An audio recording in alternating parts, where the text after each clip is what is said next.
So hello all my dear students of South India. I hope you all are doing good and your studies are going on great. So from today onwards, we are going to start with our very important session of your revision for your CA final direct tax for your May 24 and for your November 2024 exams as per the latest Finance Act, that is Finance Act 2023, and with all the latest amendments, with all the case laws, etc, etc, etc. So the very first thing that we are going to revise today is the chapter of business and profession. It's a big topic.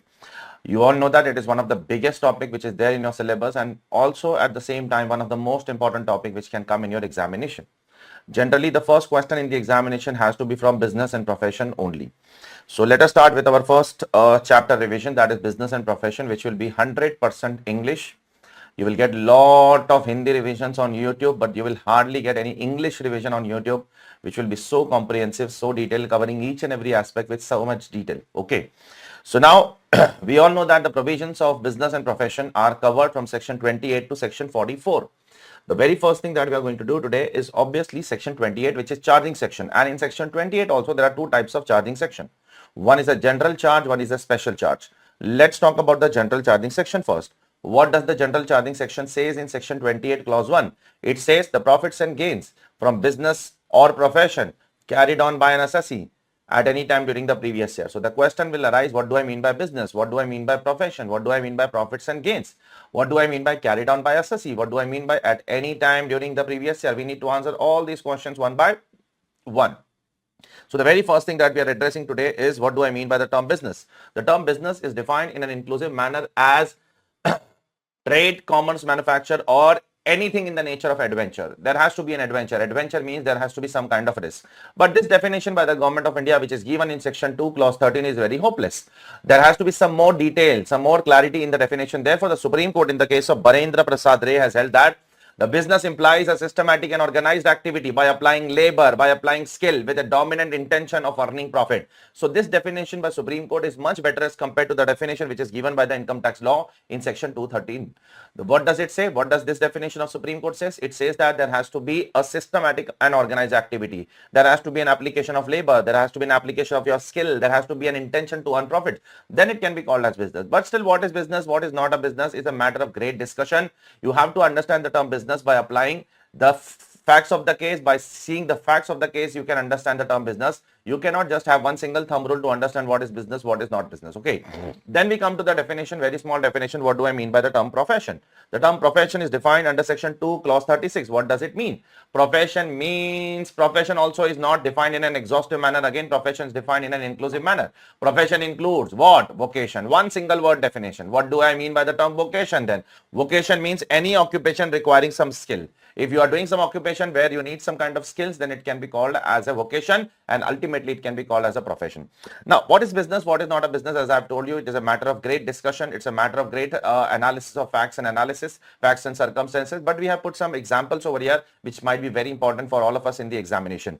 Interest income. Generally, if I ask you where does the interest income goes, you will say it will go in IFOS, or income from other source, but not always necessary. Interest income can go in IFOS also. Interest income can go in business and profession also. That depends upon in what context you have earned that. Okay. For example, you want a contract from government. For that purpose, you have done a bank guarantee. For that purpose, you have put one fixed deposit. From that, you are earning an interest. That interest will go under what? Income from business and profession. That is what the Delhi High Court in the case of K and Company has held that. The Delhi High Court said that this interest income is not an independent investment income. It is inextricably linked. Inextricably linked means closely linked with the activity of what? Business. Therefore, this interest will be covered under business and profession instead of what? Instead of, say please, instead of IFOS. Similarly, if I ask you where does the let out of plant and machinery will go, generally the let out of plant and machinery has two heads of income. It can either go to PGBP or it can either go to IFOS.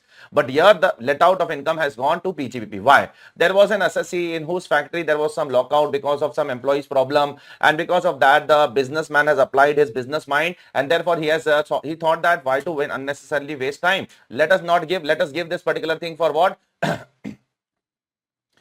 So what I was saying, the businessman has applied his mind, his skill. Therefore, his income should go to what? His income should go to business and profession rather than what? Rather than income from other source. Similarly, there was another assessee generally letting out of godowns will be coming under what? Income from house property. But in this case, the assessee was not only letting out godown, but he was also providing many auxiliary services. Like he was providing pest control, rodent control, fumigation service, Security and protection service. Therefore, the court held that this income will be coming under what? Income from PGBP. Similarly, generally what happen? If you let out a house property, it comes under income from house property. But this assessee, Chennai Properties and Investment Limited, was a special assessee. This assessee was doing what? This assessee was engaged in buying house property, then letting out the house property. It was written in the memorandum of association of the company that the main object is to let out for property, and therefore, and the substantial income also came from the let out of property, and therefore this income will also go under what? PGBP. Therefore, what comes under PGBP, what does not comes under PGBP is a matter of great discussion. You have to look into the facts and circumstances of every case and decide whether it comes in PGBP or not. Okay. Now coming to the second part of the charging section, the profits and gains from business and profession. Sir, what do I mean by the term profits and gains? See, the term profits and gains have few characteristics that you have to keep it in mind. The term profits and gains must be revenue in nature. Secondly, the term profits and gains must be legal or illegal. It doesn't matter whether it is coming from legal business or illegal business. It doesn't matter. Similarly, the term profits and gains may arise in cash or in kind. Similarly, the term profits and gains must be real profits. It should not be notional profits. It should not be anticipated profit. It should not be deemed profits. It has to be absolutely a real profit. If you want to charge a notional profit, then you have to create some exceptional section like 44AD, ADA, AE, and all these sections where there is a notwithstanding clause. There has to be a notwithstanding clause if you want to create what? If you want to charge a notional profit. As you all know that section 44AD, presumptive income, starts from notwithstanding word. Similarly, ADA, AE, all these sections starts with what? A notwithstanding words. So therefore, if you want to do that, you can do it. Okay. And last 1 or 2 points in the charging section is that the business or profession shall be carried on by the assessee. Carried on by the assessee means what? Everything should be done by me only. No. Carried on by assessee means I should control the business. The control should be in the hands of the assessee. Control means the power to make decision has to be in the hands of the assessee. Then it can be called as it is done what? It is done by the assessee. It is carried on by the assessee. And last but not least, it is written in the section 28 clause 1 that the business and profession has to be done at any time during the previous year. It is not necessary that the business should be done all 365 days. Even if you do the business for some time during the previous year, it is much more than enough. Further, it is absolutely not relevant that the business should be conducted in the AY. It may happen that the business was present in PY, but it closed down in AY. It is absolutely possible. Okay. Now, coming to the second one. Once we know that we are coming under PGBP, what should be our next step? Our next step is to compute PGBP income. Now, how to compute PGBP income? That is given in section 29 in a very, very vague manner. It says that learn section 30 to 43D. You will come to know how to compute PGBP.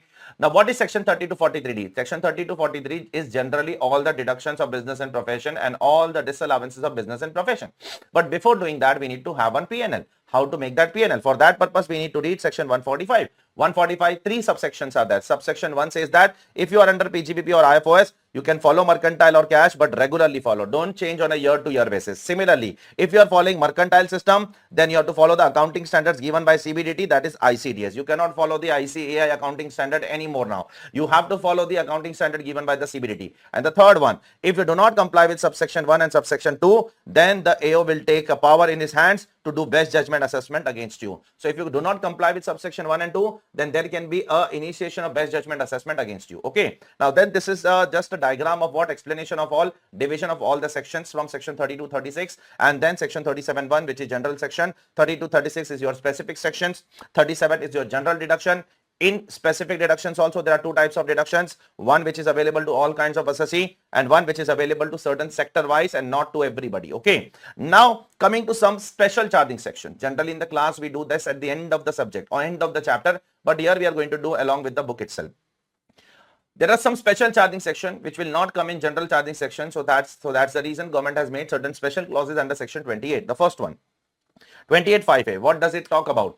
If any person gives money in cash or it also gives in kind for not carrying any activity in business and profession. Example which I have given you, the money which is given by Mukesh Ambani to Anil Ambani for not coming to his business. So if I give you some money to not do my business, so that there is no competition, then that is also chargeable under PGBP, and the person who is giving is liable to what? Deduct TDS also at the rate of 10% under 194J. 194J covers non-compete fees. This is nothing but non-compete fees. Second point, when you give any benefit or perquisition in business to anybody, so if I give you any benefit, I am very happy with your services, so I am giving you some benefits, some perquisites, then that is also taxable in your hand under PGBP. Now Finance Act 2023 has made a very small clarificatory amendment that the benefit which I am giving you, that benefit may maybe in cash, maybe in kind, partly in cash, partly in kind, it doesn't matter. And I would like to interlink this particular thing with one more thing, that from last year onwards, 2022 onwards, that if any person gives any benefit or perquisite in business to anybody else, the giver has to deduct TDS. Do you remember? The giver has to deduct TDS under 194R, which we will do in the chapter of what? TDS. Do you remember that or not? Please tell me. Now the next charging section is with respect to keyman insurance policy. What will happen if you receive the money from keyman insurance policy? That depends upon who is receiving. If it is received by employer, then taxable as PGBP. If it is received by employee, then it is taxable as salary. If it is received by the family members of the employee, that is nominees, then you can what? You can tax under IFOs. Okay. Now, the next charging section which is about export assessee. So, if I am engaged in export assessees and if I receive certain things, it will be chargeable under PGBP.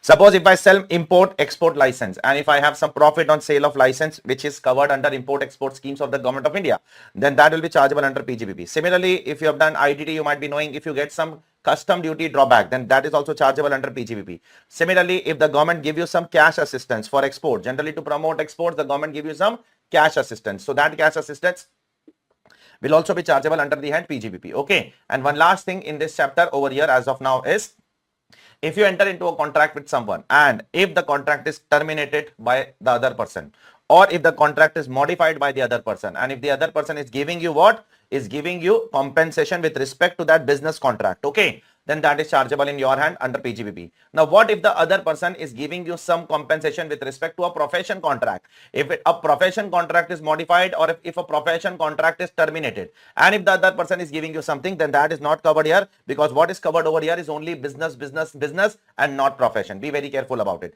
Similarly, if an employment contract is terminated and if you receive something in reference of employment contract, then that is taxable under what? Under income from other source. So this is what your first topic is all about. That is your charging section. I hope it is clear to all of you, right? Now let us go ahead with the deductions. The first deduction that we are going to start today is the biggest one out of all of them, and that is depreciation.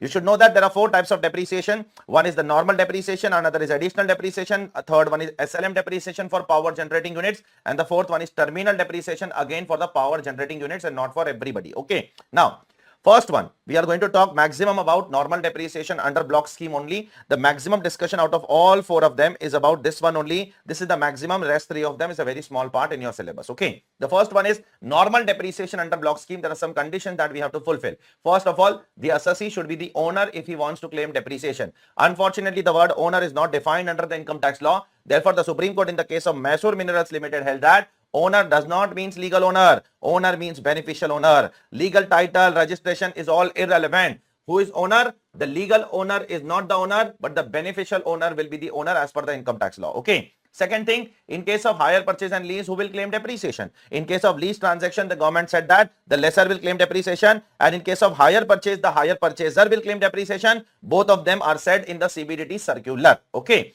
Third one is the Supreme Court very important judgment which I have discussed in great detail with you all in class. I would like to again say the facts of the case. Facts of the case to you all.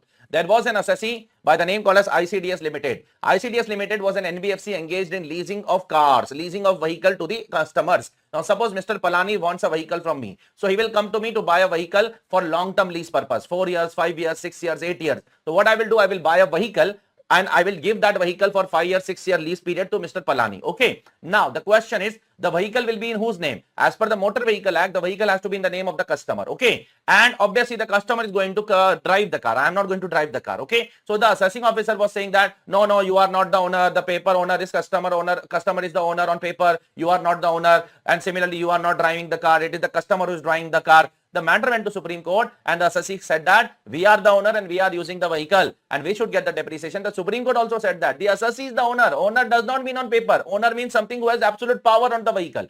Anyways, after the lease period, Mr. Palani is going to return back the vehicle. Therefore, the owner is the assessee itself. Similarly, use does not mean taking the steering in the hands and drive the car. Lease means in the course of the business. If I'm in the business of leasing the car, I cannot drive the car myself now. Then what is the sense of doing the business? I have to give that car to somebody else to drive that now. Then it can be said that I'm using in the business. Therefore, the court had that the assessee would be eligible for what? For the depreciation. Don't worry. Okay. Now, the second condition to claim depreciation is You need to use the asset. What do I mean by the use? Use means active use is also covered, passive use is also covered. Passive use means ready for use. Something which is an emergency, you have kept it in emergency. Suppose there are some spare parts in the machinery which is kept in your factory, which is kept for emergency purpose, that can also be considered as passive use, and you can claim the depreciation on that. Okay. Similarly, if you cannot use any asset because of some extraordinary reason, like paucity of raw material, shortage of raw material in the market, I bought the machinery, but I'm not able to use that machinery because of what? Because of shortage in the market. So in that case, you can claim depreciation as per this particular point. Okay. Now coming to the discussion of block. In income tax law, under section 32, subsection 1, clause 2, we are going to claim depreciation as per the block of asset. Now, what do I mean by a block? Block means a group of assets coming together with similar rate of depreciation. For that purpose, all the assets are divided into, first of all, two categories, tangible and intangible. And in tangible, there are further four categories: plant, machinery, furniture, building. If nothing is mentioned, plant and machinery will be depreciated at 15% and furniture and building will be depreciated at 10%. If nothing is mentioned in the question, take these rates as the general rates. Okay. And intangible assets, you will depreciate at 25%. It is always 25%. On goodwill, you are not going to get depreciation from 1st April 2020 onwards. I hope you remember that. From financial year 2021 onwards, the government has stopped giving depreciation on what? Goodwill. Okay. Now, there are some additional rates also which we have to keep it in mind. Like there are some optional rates over here. If a building is general, then it is 10%. If it is a residential building, then 5%. Then if it is a temporary structure, then 40%. Be very careful. Okay. If it is a motor car, is a general motor car, it is 15%. But if the motor car is used in the business of running them on hire, then it is 30%. And if the motor car is purchased between this date, very, very, very important date. You might know that if you have done a question bank with me, there are a lot of questions asking question on this date. If you have purchased the motor vehicle between 23rd of August 2019 to 31st of March 2020, if you have purchased and put to use the vehicle between this period, then you will get 15% extra. 15% extra means where it is 15, you are going to get 30. Where it is 30, you are going to get what? You are going to get 45. But when you are getting 45, in that also there is one twist. If you are following some alternative tax regime like 115 BAC, 115 BA, BAA, BAB, BAD, BAE, in that all sections, the maximum depreciation rate is 40%. You cannot get more than 40% over there. This 45% is also not allowed over there. There also it is also 40%. In those alternative sections, more than 40% is not allowed. This is the great interlinking that I'm trying to do from this chapter to directly alternative tax regime chapter. Because these are the things which ICAI has been asking in the exam. That is the reason I'm trying to cover in my revision video. Next. Computer, including computer software, will be at 40%. We will do some discussion about computer later on in non-resident taxation chapter also, because there is some case laws over there on computer software. Okay, right now I'm not saying. Electric vehicle 40%, mobile phone EPBX 15%, windmill, professional books, aircraft, pollution control equipment 40%, ships will be at 20%. Okay, then coming to, if you acquire an asset and if you put to use the asset for less than 180 days in the same financial year, then the depreciation will become what? Half. But if I acquire the asset and put to use for less than 180 days in the next financial year, then in the next financial year, it will not become half, it will be remaining full only. Be very careful. Okay. Now, coming to some important definitions, not very important as such. Sir, is the word building, furniture, machinery, all this defined? Not defined. Only the word plant is defined. Apart from plant, nothing else is defined. And plant is defined under section 43, subsection 3 in an inclusive as well as in an exclusive manner. Plant includes certain things, plant also excludes certain things. Sir, what does plant include? Plant include books, plant include ships, vehicles, scientific apparatus, surgical equipment, but plant does not include certain things like tea bushes, livestock, building, furniture and fittings. These are not included in the definition of plant. You will not qualify these assets as plant. Okay. Now, one very important thing which you would have done in CA intro also, to claim depreciation as per the block mechanism. On the last day of the financial year, you have to check your block and you have to see that the quantity column is not zero. Okay. And similarly, you have to see that the amount column of the block is not negative. Are you clear? Both of them have to be positive. Quantity column should have at least one asset and the amount column should have at least 1 rupee. Then only you can claim depreciation. Otherwise, you cannot claim depreciation. Next, it is mandatory to claim depreciation as per explanation 5 to section 32(1). I would not go into the reasoning of this. I have already told you in the class what is the reason behind claiming mandatory depreciation. Okay. Now coming to WDV. Sir, what do you mean by the term WDV? WDV is defined under section 43 clause 6. Under income tax law, depreciation is allowed on WDV only except one business, power generating and distribution business, where you have an option to follow what? SLM. Otherwise, all the assessees have to follow what? Have to follow WDV only. Now, what do I mean by the term WDV? WDV as per income tax law means actual cost minus depreciation actually allowed. Depreciation actually allowed means that depreciation which has helped you to claim depreciation, which has helped you to save tax in the current year, that depreciation will be called as what? Depreciation actually allowed. Now, there are two exceptions to this rule, and the two exceptions are where you are not going to actually claim the depreciation in the current year, but still you are going to reduce from the block of asset. Generally, you will only reduce that depreciation which is actually allowed to you, but there are two exceptions where it is not actually allowed to you, still you are going to reduce from the block of asset. The first one is this one. As per explanation 3 to 43.6, UAD, unabsorbed depreciation under section 32 subsection 2 is deemed to be actually allowed. Actually, it is not allowed in the current year. Otherwise, the name would have not been unabsorbed depreciation. It will be allowed in the future year. But for the purpose of income tax law, while computing the block of asset, you are going to reduce from the block today itself. For that purpose, I have given you one example over here. Similarly, the second exception where it is not actually allowed to you, but still you are going to reduce it from the block, where your business is partly agricultural like tea, coffee, rubber, etc., and partly taxable. Then generally only 40% or 35% or 25% is taxable. Rest of them is exempt. But while computing the block of asset, the entire depreciation will be reduced from the block and not 40%, 25% or 35%. Be very careful. Okay. And then the next one note is there, which I have already told you, that with effect from 1st April 2020 onwards, goodwill is not eligible for what? Depreciation. Till 2019-20 it was eligible. From 2020 onwards it is not eligible for depreciation. Okay. Coming to the next section, which is a very important section for your examination, and that is the section of 32 subsection 1 clause 2a, that is additional depreciation. Sir, what do I mean by the term additional? Additional means extra depreciation of 20% allowed to certain assessees. So it is allowed to certain assessees who are engaged in manufacturing of any article or thing, or generation or distribution or transmission of power. Sir, what am I supposed to do? You are supposed to acquire, install, and also use a new plant and machinery. New plant and machinery. Second hand is not allowed. Then you will get normal depreciation plus 20% extra. You will get normal depreciation. But apart from that, you will also get 20% extra depreciation as per the additional depreciation clause. Okay. Now, there are certain points which you have to keep it in mind. Sir, if I put to use the asset for less than 180 days, then what will happen? Then you will get 50% in the current year. It means 10% in the current year and balance 10% in the subsequent year. Okay, it will allow to you in the subsequent year. Sir, will this additional depreciation also reduce from the block of asset? Yes, it will also be reducing from the block of asset. Sir, will I get this additional depreciation every year? Absolutely no. It is a one-time benefit. Once every time you purchase a new plant and machinery. If you purchase a new plant and machinery next year also, you will get again 10% to 20% depreciation. When every machinery you will get once 20%. Okay, it is not that once you take that every year you are going to get 20%. Okay, then it is not allowed on certain machineries, like it is not allowed on second hand machinery. Absolutely new. Secondly, it is not allowed on any office premise, residential accommodation, ships, aircraft, road transport vehicle, or any plant and machinery on which you have claimed 100% deduction in say 35 AD or section 35 or any other section where you claim 100% deduction on any plant and machinery. Okay, so that machinery cannot be eligible for what?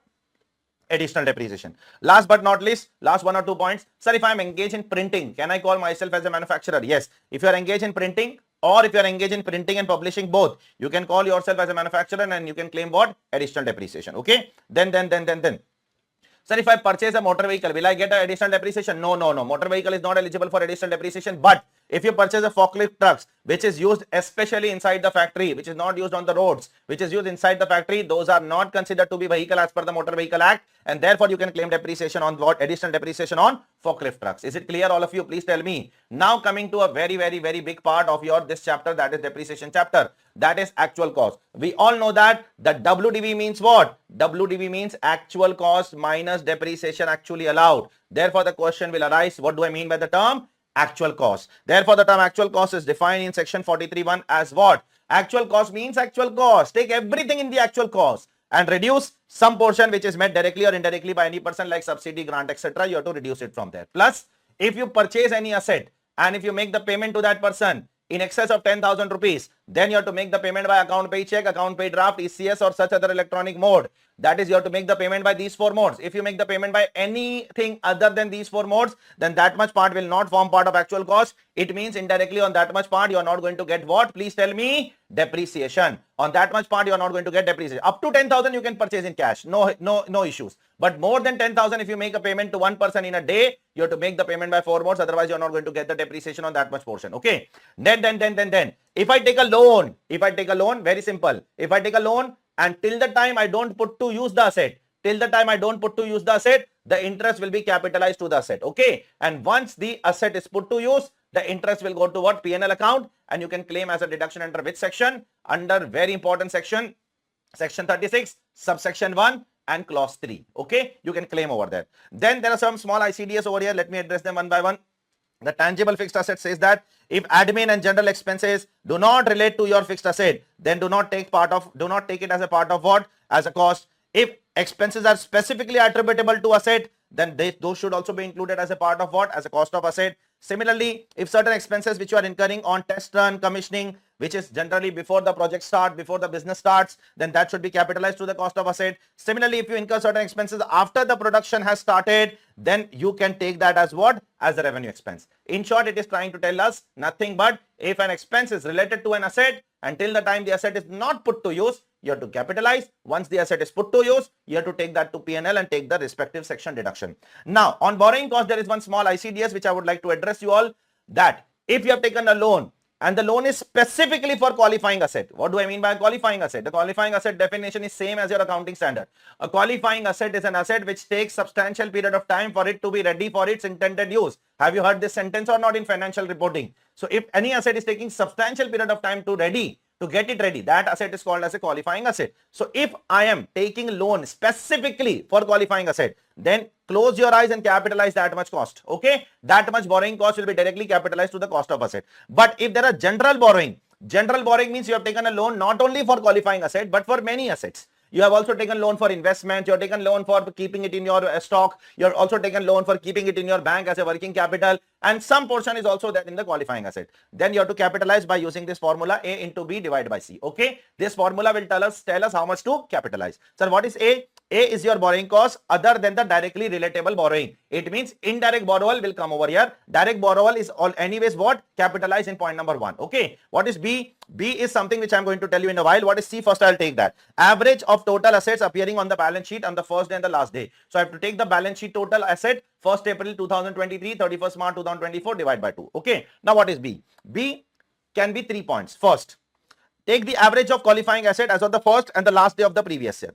If this is possible when the qualifying asset is there on the first day also, and if the qualifying asset is there on the last day also, then take the average of the first day and the last day divided by 2. Second possibility, qualifying asset does not appear on the first day.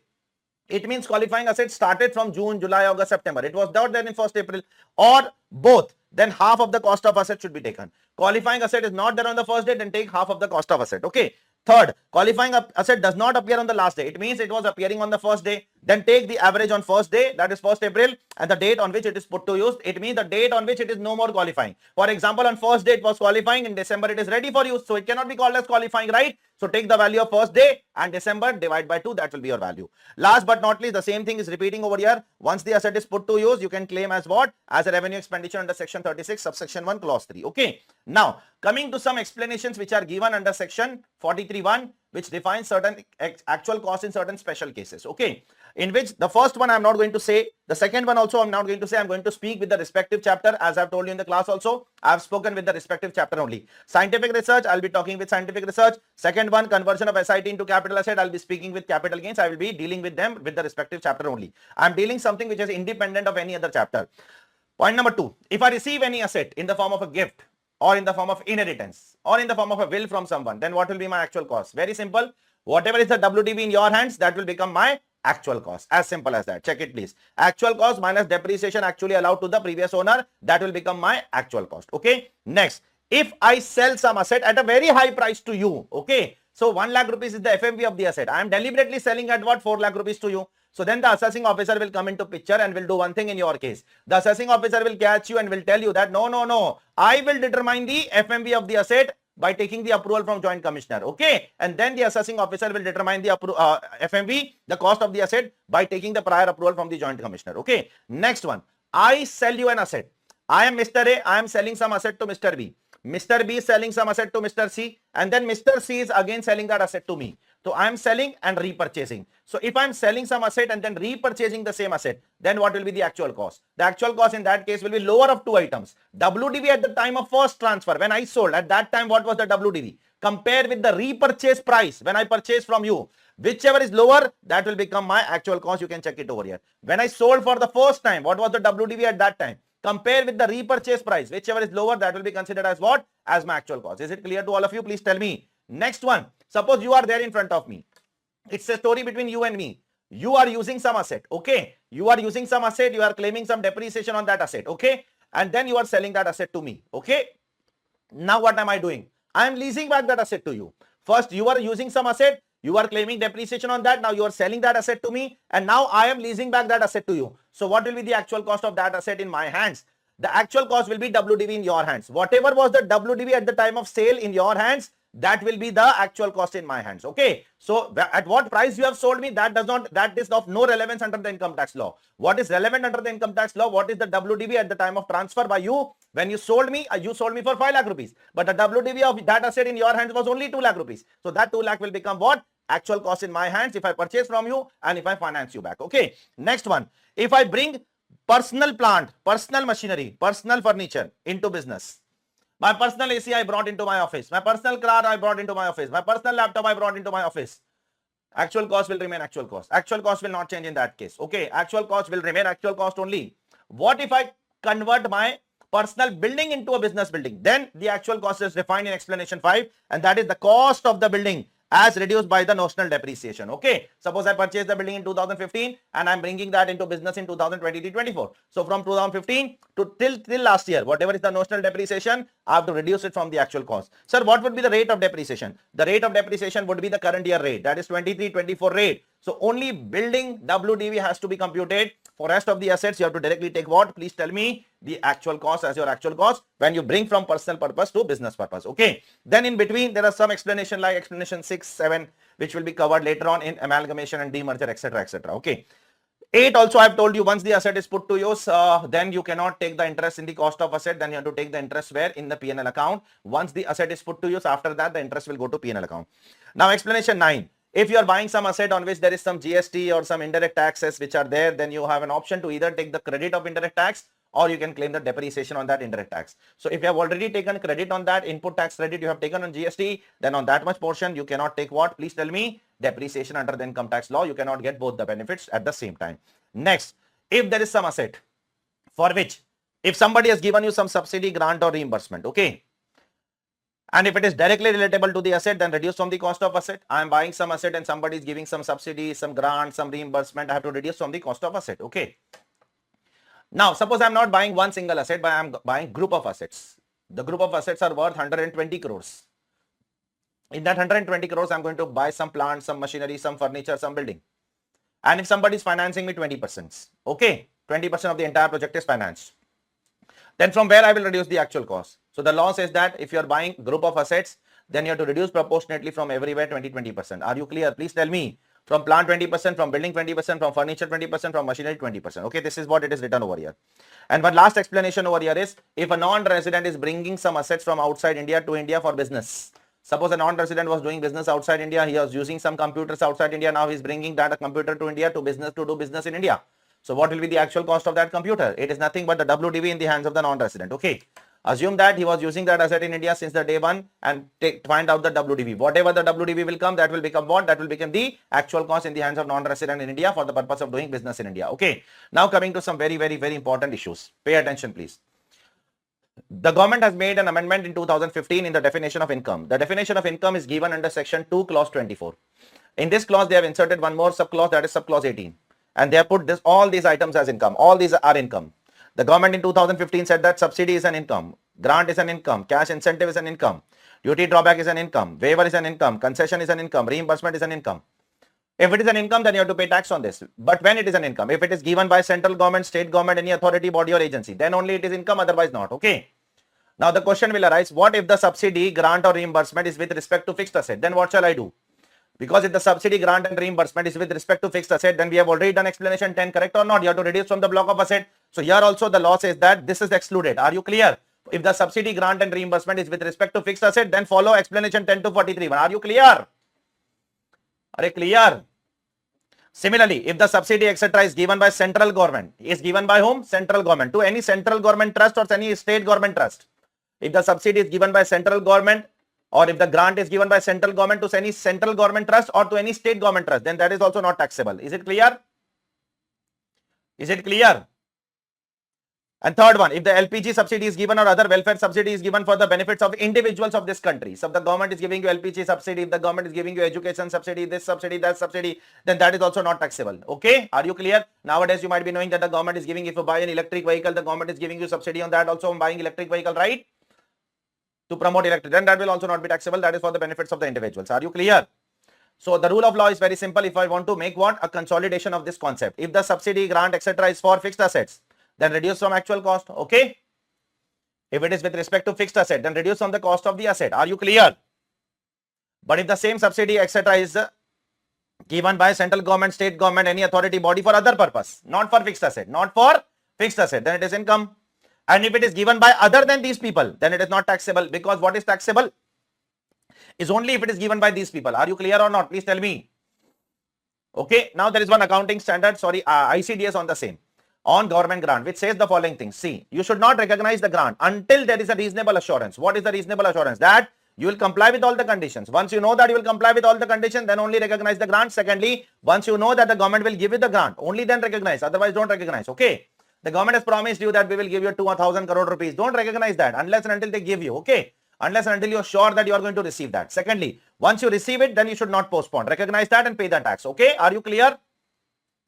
Now, what is the treatment? Treatment is same as what income tax law says, that if it is with respect to depreciable asset, both these points are for depreciable asset. What is the treatment? You have to reduce from the cost, Are you clear? If it is with respect to one asset, reduce from the cost. If it is with respect to many assets, then reduce from the cost proportionately. Are you clear or not? Please tell me. Now, if the assistance is in the form of compensation, government is giving you some compensation for some loss which has happened to you, then what will happen? Then in that case, it will be taxable in the year in which it is receivable. Okay. Now, if it is with respect to non-depreciable asset, then non-depreciable, suppose the government has given you some subsidy to buy some raw materials for the purpose of making some goods. Okay. Say the government is giving you 100 crore subsidy for buying the raw material. First of all, I would like to say one more thing, that with respect to fixed asset, if I receive 100 crore subsidy, I will reduce from the cost, correct? What if I do not comply with the condition? Then am I supposed to refund that subsidy to the government? Please tell me. Then what is the treatment? Then add back. Okay. Then increase the block of the asset. Is it clear or not? When you receive, you reduce from the block. So when you have to refund it back, you have to add it to the block, right or not? Similarly, if the subsidy is with respect to non-depreciable asset, say government has given you, I'll give you an example. So government has given you 100 crore subsidy and the government has told you that you can use this for the purpose of making some raw material and then you can make the goods and sell it to the customers. Okay. So now government has given me 100 crore. So what is the treatment of that 100 crore? As and when I commit my obligation, okay, the obligation is to make books or to make calculators or to make clothes and sell it to poor people. That is the obligation. So as and when I complete my obligation, I will charge it as income. Okay. As and when I complete my obligation. Suppose I completed 50 lakhs obligation. So I will take 50 lakh as income. Suppose I completed 70 lakhs obligation. So I will take 70 lakh as income. Okay. Are you clear? Now, if I have to refund this back, suppose I completed out of 100 crore, 70 lakhs obligation is completed. So what is the balance in the balance sheet now? 30 lakhs. Okay. Are you clear? Now, suppose the government said that, no, you have to complete this obligation in 2 years. You have taken more than 2 years. Now you have to refund back. At least 50% you have to refund back. Now, if I have to refund back 50%, do I have 50% in my balance sheet? Please tell me. No, I only have 30. So the 30 I will do what? Refund it. And then 20 which I will refund from my pocket. Now, that is my loss or not? Please tell me. That I will charge to P&L account. Is it clear or not? Please tell me. This 30 which is there in the balance sheet, I will knock it off, and the extra 20 rupees which I have to pay it from my pocket, that will be charged as what? As a loss to my P&L, as an expense to my P&L. I hope it is clear to all of you. And one last thing, any other case other than these 4 cases will be charged as income as per the matching concept, that is as per your accounting standard or as per your NDS. Okay. This is what this concept is all about, not very important for examination. Now, next one, very, very important, unabsorbed depreciation. Unabsorbed depreciation can be set off and carry forward against any income, except which income? Tell me all of you. Except salary income, you can carry forward and set off against any income, and there is no time limit to carry forward also. It can be carried forward up to infinity. Okay. Then comes to what? Then comes to priority of set off. Always in the priority of set off, you will always take first of all current year depreciation. Then you will take the brought forward losses because it will expire in 8 years, okay? And then you will always take unabsorbed depreciation at the end because there is no time limit for carrying forward unabsorbed depreciation. There are 2 more things which are similar to unabsorbed depreciation. Always interlink those 2 things along with this. One is capital expenditure of family planning, which is similar to unabsorbed depreciation, and one is capital expenditure of what? Scientific research. That is also similar to what? Please tell me. Unabsorbed depreciation only. I hope it is clear to all of you, right? Now, whenever we will do the family planning provision and scientific research, I will be addressing that once again to you all. Don't worry. Now, how to claim depreciation in case of amalgamation, demerger, succession, etc. Remember, if an amalgamation, demerger and succession happens in your case, compute depreciation as if nothing has happened. Okay. Compute as if nothing has happened. Close your eyes and say that nothing has happened. Compute depreciation. Once you have computed, then you have to segregate between the amalgamating company and the amalgamated company. The depreciation in what ratio? In the ratio of number of days the assets are used by both of them. Okay. So if whatever days, number of days A Limited has used, give that much depreciation to A Limited. And whatever B Limited has used, give that much depreciation to B Limited. Later on, the amalgamating company will send all the assets, will give all the assets to the amalgamated company. Okay. So obviously, the block will be transferred now from here to there. So what will be the actual cost in the hands of the amalgamated company? So whatever is the WDV or the actual cost in the hands of the amalgamating company, that will only become the actual cost in the hands of what? In the hands of the amalgamated company. Are you clear? So whatever is the WDV over here, that will become the actual cost in the hands of the amalgamated company. Now coming to SLM depreciation for power generating assets. First of all, let me tell you some very important points for SLM depreciation. This is an optional section. SLM assessee can also, power generating assessees can also go for WDV also as per block method. They can come here also. The advantages and disadvantages are as follows. If you come here, then you will not get additional depreciation. And if you go there, that is if you go for block of asset, then you will also get what? Please tell me. Additional depreciation, which I have told you in the class also, and which is mentioned here also in the form of a note. You can check it over here. Okay. So if you follow SLM method, then no additional depreciation. But if you follow WDV method, then you can also claim what? Additional depreciation under section 32(1)(2)(a). Okay. Now coming to discussion how depreciation is computed. Now, suppose you bought an asset of 1 lakh rupees. 10% is the rate of depreciation as per SLM. Now every year 10,000 will be allowed as what? As depreciation to you. So after 3 years, your depreciation will be 30,000, 10,000, 10,000, 10,000, and your WDV will be 70,000. Okay. Now this 30,000 will be allowed to you as a deduction under section 32(1)(1). Now this is not catch. The catch is over here. What if I sell this asset later on? Now listen carefully. Please pay attention. If you sell this asset for less than WDV, then there is a loss, and that loss will be treated as what? As your terminal depreciation. Are you clear? Please tell me. Now, if you sell for more than WDV, then there is a profit that will be charged as a balancing charge deemed income under section 41(2), 10,000 rupees. Are you clear?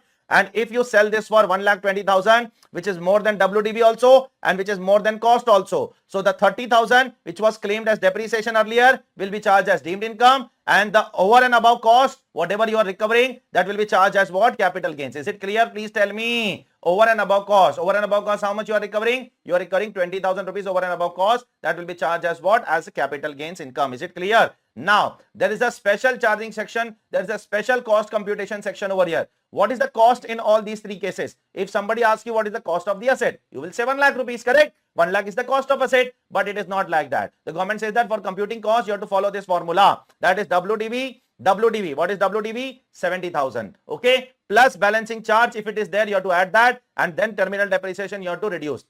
Then whatever amount will come, that should be taken as cost. So in first case, the cost will come to 50,000. In second case, the cost will come to 80,000. And third case, the cost will come to same 1 lakh rupees. What is the moral of the story which I have told you? Wherever there is a loss which is coming, now see, if I do directly 50,000 minus 1 lakh, then 50,000 loss will come. If I do directly 80,000 minus 1 lakh, then loss will come. So wherever there is a loss coming now, they have made the cost formula in such a way that you will come to capital gains of 0 rupees, right? And whenever there is a positive amount, they have made the formula in such a way that positive amount, positive capital gains will remain positive. Is it clear? Please tell me.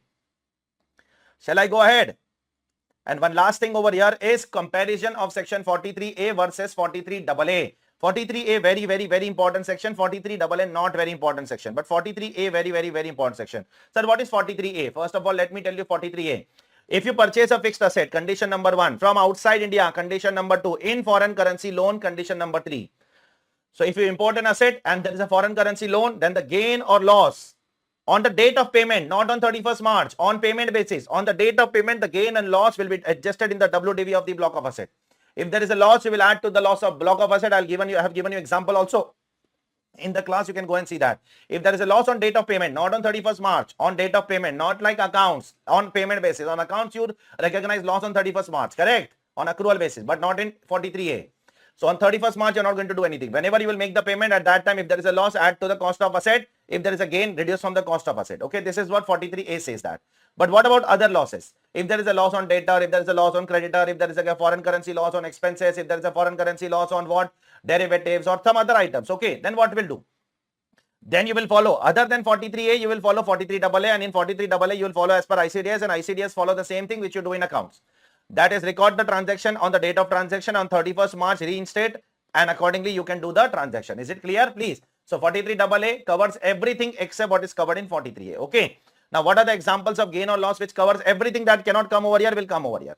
You have to recognize monetary gain, non-monetary gain, translation of financial statements. If you have a company which has a branch outside India and you are converting that branch into India, then there can be gain or loss in conversion also. Then forward contract, there can be gain or loss. Foreign currency translation reserve, there can be gain or loss. This is just an illustrative list, not an exhaustive list. Everything which is other than 43A will be covered in 43AA, and in 43AA you will do the same thing which you do in accounts, reinstate on 31st March, and then on the actual date of transaction, whatever is the profit and loss, you have to book in the P&L account. Okay.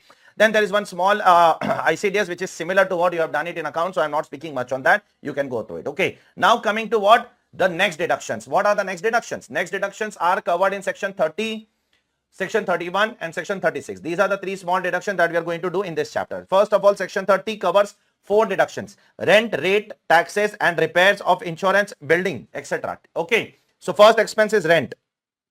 Rent is allowed to tenant. Obviously, rent is not allowed to owner. If I'm an owner of a building, I cannot pay rent to myself. Correct or not? Please tell me. So if I'm a tenant of a building, I will pay rent. Okay. Rates and taxes allowed to all of them. Repairs allowed to all of them. Insurance allowed to all of them. Now I would like to speak few things about all of them. Okay. Now rates and taxes are allowed on payment basis as per 43B. We all know that 43B allowed. 43B covers rates and taxes. Okay. If you want to take deduction of taxes, you have to pay. Otherwise, you're not going to get the deduction of payment of taxes. Okay. Repairs, only revenue repairs are covered.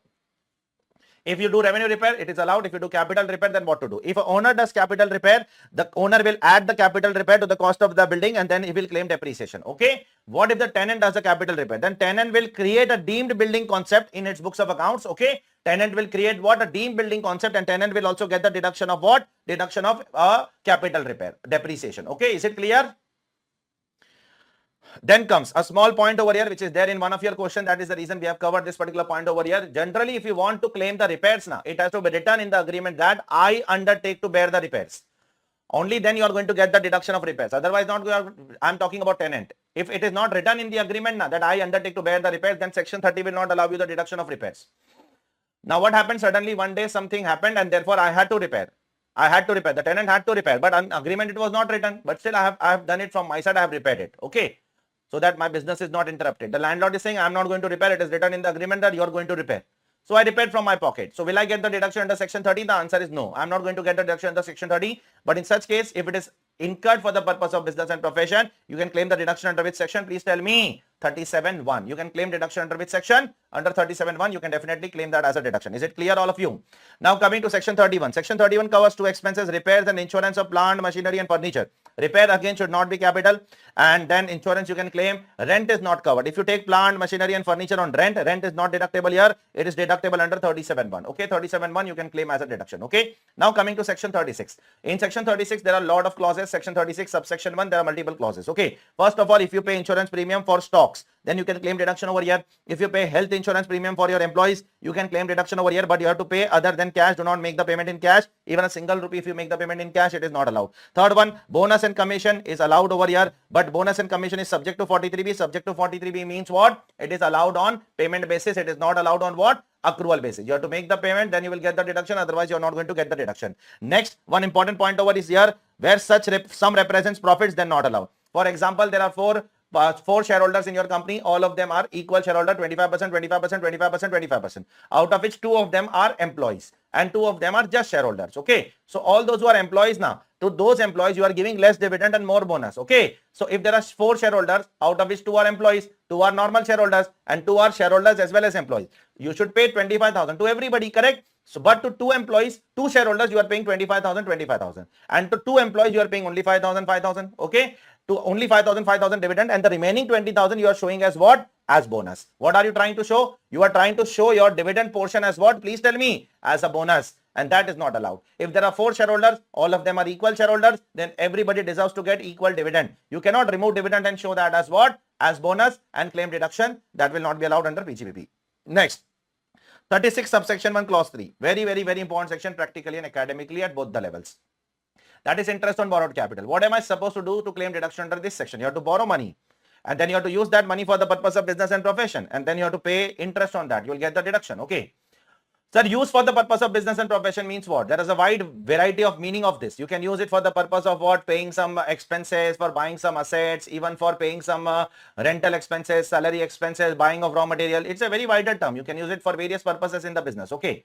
So does the assessing officer have the right to dictate the rate of interest? He does not have the right to dictate the rate of interest. I can take the loan at 10%, 15%, 20%, 30%. That is my choice. Till the time I'm using that loan for business, till the time I'm paying the interest, he is nobody to tell me at why you have taken the interest at such a high rate. It is not his duty to say me. Okay. Now certain interests are allowed under section 43B. All are not covered in 43B. Let me tell you, if you take a loan from Indian banks and NBFCs, then it is covered in 43B. If you take a loan from foreign banks, then it is not covered in 43B. Be very careful. Okay. Now, there is one Supreme Court and Delhi High Court judgment of SA Builders Limited and Reebok India, the company, Delhi High Court. Now, what has happened in this case? There was an assessee by the name SA Builders. Assessee took a loan and then assessee diverted the loan to what? Sister concern. Okay. And therefore, the AO did not allow the deduction of interest to the assessee. The AO said that you are diverting the funds to sister concern. You are deliberately taking the loan and giving it to the sister concern. I will not allow you the deduction of interest. The matter went to Supreme Court and the Supreme Court said that every diversion is not a tax evasion. You have to look into the commercial expediency. You have to look into the facts and circumstances of every case.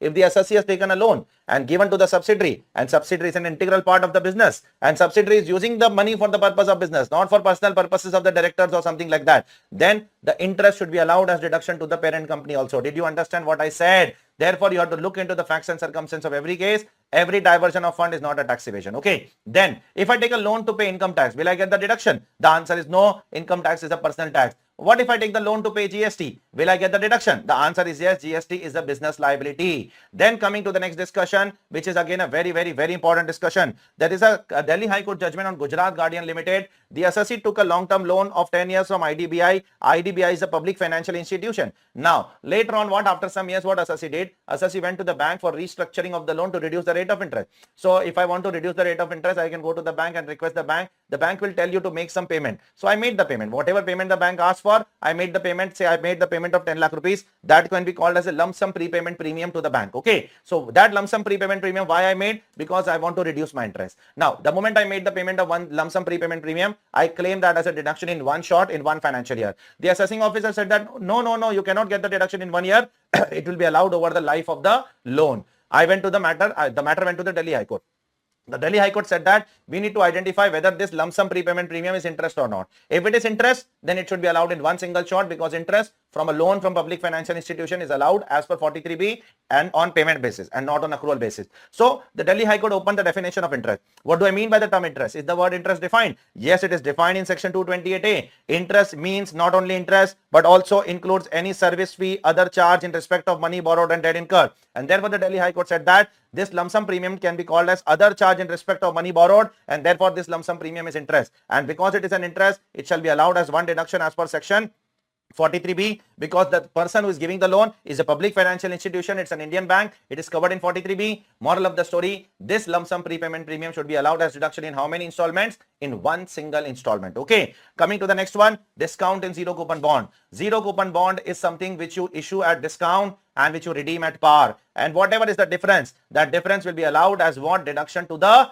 company over the life of the bond. How to determine the life of the bond? The life of the bond has to be determined in months. Always remember, it should not be determined in what? In year. It should always be determined in what? In months. So if I issue the bond in September 2023 and if I redeem the bond in September 2027, so September 23 to September 27, how many months are there? Count that. While counting the month, if in a particular month there are 15 days or more, you have to take that as a complete month. If it is less than 15 months, you have to ignore that month. Okay. This is what it is given over here. Now coming to some extremely important section. Section 3614. If an employer makes a contribution to recognized provident fund or superannuation fund, it will be allowed as a deduction to the employer under section 43B.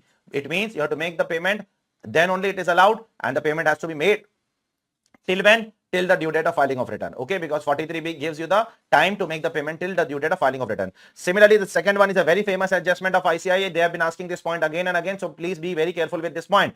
Employer contribution to approved pension fund, that is also allowed as per 43B, and they have been testing on this limit again and again, but this deduction is not allowed more than 10% of salary. Salary means what? Basic plus DA in terms. Only up to 10% of salary it is allowed. If you make the contribution of more than 10% of the salary, the excess will not be allowed to the employer. Third one, 3615, employer contribution to approved gratuity fund is also also allowed subject to 43B. 43B means what? Again, you have to make the payment till when? Till the due date of filing of return. You have a lot of time to make the payment. Okay. Now coming to very important thing. Employees contribution. What has to be done with the employees contribution? Always remember, I am an employer, you are my employee. If I deduct your contribution, that contribution which I have deducted, now your contribution which is deducted by me, that is first considered as my income under section 224 subclause 10. First it is considered as my income, and then I have to make the payment to claim the deduction, and I have to make the payment now within 15 days of the next month. For employee contribution, you don't have the time till the due date of filing of return. For employer contribution, you have time till the due date of filing of return. Are you able to understand or not? Please tell me. For employee contribution, you have to make the payment by 15th of the following month. Otherwise, you will not get the deduction of that particular employee contribution. It will remain part of your income forever. Okay. Next, if you buy some animals, not in the form of a stock in trade, but in the form of an asset, then how will you get the deduction? It is allowed not in the year of purchase, but in the year in which the animal became useless or became dead, and you are selling their carcasses, etc., their body, etc., and you are realizing some money. So in whichever year you are selling that, in that year you are going to get the deduction as cost minus sale value. Whatever is the difference, that will be allowed as deduction to you under the income tax law. Okay. Coming to the next section, which is very, very, very important once again, that is deduction of actual bad debts. Now, actual bad debts are allowed as deduction subject to two conditions. First of all, you have to write off that debt in the books of accounts. Okay, you have to pass an entry in the books of accounts. You have to debit to the P&L account. Okay, and then the debt which you are writing off should be taken into income earlier. Then only it is allowed as what? As a deduction of actual bad debts. Okay, but for bank and money lending, even if that debt was not part of income earlier, it is allowed, because generally what happens, if I am a bank, listen now, if I have given a loan of 10,000 rupees to you, okay, and there has been an outstanding interest of 2,000 rupees in the balance sheet. So how much am I supposed to recover from you? 12,000 rupees, correct? Now that 2,000 rupees interest is a part of my income, right? But that 10,000 rupees loan which I have given you, that is not a part of income, correct or not? Now please tell me whether that 10,000 rupees loan can also become bad or not for bank. Please tell me. If you don't pay me that 10,000 rupees, that is also a bad debts or not? It is a bad debt. So for bank, second condition is not applicable. For bank, only first condition applicable, second condition is not applicable. Sir, am I supposed to prove it to the department that the debt has become bad, I have taken necessary action? Absolutely no. You are not supposed to do all those things as per the Supreme Court judgment in the case of TRF Limited. It is not necessary to establish that the debt has become bad. You have to just write it off. That's it. You will get the deduction. Don't worry about it. Okay. You don't have to prove it and plead it and request to everybody that I have claimed. I have asked for the money. Customer is not giving. I have asked again and again. I have given multiple reminders. Still the customer is not. You are not supposed to do all these things in front of the income tax department. Okay. You will get the deduction merely on writing it off. Next one. Will I get the deduction of provision for bad debts? The answer is no. For provision for bad debts, you have to go and check section 36 subsection 1 clause 7a. Certain banks and financial institutions will be getting that. Not everybody is going to get the provision for bad debt deduction. Next, sir, if the bad debts is claimed, if the product is sold by a predecessor like an amalgamating company, and if it becomes bad in the hands of the amalgamated company, then whether amalgamated company will get the deduction? Yes, as per the Supreme Court judgment in the case of T. Veerabhadra Rao K. Koteshwara Rao, if the debt was sold by predecessor amalgamating company, and if it becomes bad in the hands of the amalgamated company, then also it is allowed as a deduction in the hands of what? In the hands of the amalgamated company. Okay. Last but not least, there are certain incomes. On which you have, there are two things now. Listen carefully. One is your accounting standard and one is your tax standards. That is your ICDS. Accounting standard is your Ind AS and tax standards is your ICDS. Now suppose there are some incomes which are not recorded as per accounts. As per accounts it is not recorded, but as per tax it is recorded. And you have paid the tax. Okay. As per accounts, you have not recorded, but as per tax, you have recorded, you have paid the tax. Now, suppose if this becomes bad later on, then what is the first condition to claim bad debts? You have to write off that in the books of accounts, correct? But unfortunately, in the books, it is not recorded only, correct? Then how will you write off in the books of accounts? So if this situation arises, it is said that it is deemed to be written off in the books of accounts and the deduction will be allowed to you. Are you clear? If an income is not recorded in the books, but it is recorded in the tax, and if it becomes bad, then it is deemed to be written off in the books of accounts. Okay. Then next one or two small sections are there. Let me address all of them one by one. First of all, if you are incurring some expenses on family planning amongst employees, then this deduction is only allowed to companies, not to others. Okay. In that also, if it is a revenue, it is fully allowed. If it is capital, it is allowed 1/5. That is in 5 equal installment. Okay. Now, unabsorbed family planning expenses of capital nature shall be treated as what? UAD, which I have told you just some time before. Okay. Unabsorbed capital expenditure of family planning will be treated as good as what? UAD only. Unabsorbed depreciation only it will be treated. Then coming to STT. STT will be allowed as deduction provided you are a trader in security. If you are a trader in security, STT will be allowed. If you are not trader, then in capital gains it is not allowed. Okay. Similarly, if you are a trader in commodity, you will be allowed CTT, commodity transaction tax. Next one is exclusively for cooperative society engaged in manufacturing of sugar. If you are a cooperative society engaged in manufacturing of sugar, and if you purchase a sugar cane at a price equal to or less than the price fixed or approved by the government, then only it is allowed. If you purchase at a price greater than the price which is fixed by the government, then it is not allowed to you as a deduction. Okay. And last but not least, if you are claiming some deduction of mark to market loss, then mark to market loss is allowed as a deduction only if you claim as per ICDS. If you do not claim as per ICDS, then it is disallowed under section 4813. Here we complete all the deductions of 30, 31 and 36. Check it please. So now after this, let's go ahead with the next part, which is very important part for examination, and that is your sector wise deductions. One by one, all sectors we are going to address here. Pay attention. The very first sector is tea, coffee and rubber sector in India. Okay. So if you are engaged in growing and manufacturing, both in India, then this section is applicable. Otherwise, this section is not applicable. Okay. So if you are engaged in growing and manufacturing tea, coffee or rubber in India, then you can come in this section and you can claim some great tax benefits over here. So what am I supposed to do? You are supposed to go to NABARD or any other bank account and deposit an amount over there. Okay. Deposit whatever amount you wish to claim as deduction, you can deposit. Sir, what is the time limit? You have to deposit within 6 months from the end of the financial year or before the due date of filing of return, whichever is earlier. Okay. Now these 2 points are not very important. The very important point is the third one. How much I will get the deduction? The amount of deduction will be whatever amount you have deposited, compare with 40% of PGBP income. PGBP income means which PGBP income? Before this deduction and before setting off of brought forward losses. Okay. Then whichever is lower will be allowed as deduction. So focus on this particular point much. Okay. Now in the exam, if there is a question which is given to you in which there are a lot of things in the question. Okay. First of all, they will give you what a composite PGBP income. Then they will give you what? They will give you a brought forward loss of last year. Okay. Some business losses given of last year. Then how will you solve the sum? How will you break down the sum? Suppose you are engaged in growing and manufacturing tea in India. Listen carefully. Very important point where you where you will make a mistake. First of all, you will write PGBP income. Okay. Then you will claim deduction under 33AB. Okay. 33AB, how much deduction? 40% of PGBP or amount deposited, whichever is lower. Okay. Then whatever amount will come, you will apply this over there. Okay. You will apply rule 8, rule 7A and rule 7B. What is rule 8? 40% business, 60% agriculture. What is rule 7A? Rubber. 35% business, 65% agriculture. And what is rule 7B for coffee? For normal coffee, it is slightly lower. For coffee grown, cured, roasted, mixed, etc., it is slightly higher. It is 40%. For normal coffee, it is 25%. So first PGBP income, follow the order. Then deduction under 33AB. Then whatever amount will come, you will do 40, 60, 35, 75, 35, 65, 25, 75. And then from the taxable portion, you are going to reduce what? Reduce the losses. Okay. Here you are not going to make a mistake. This is the first place where a student can make a mistake.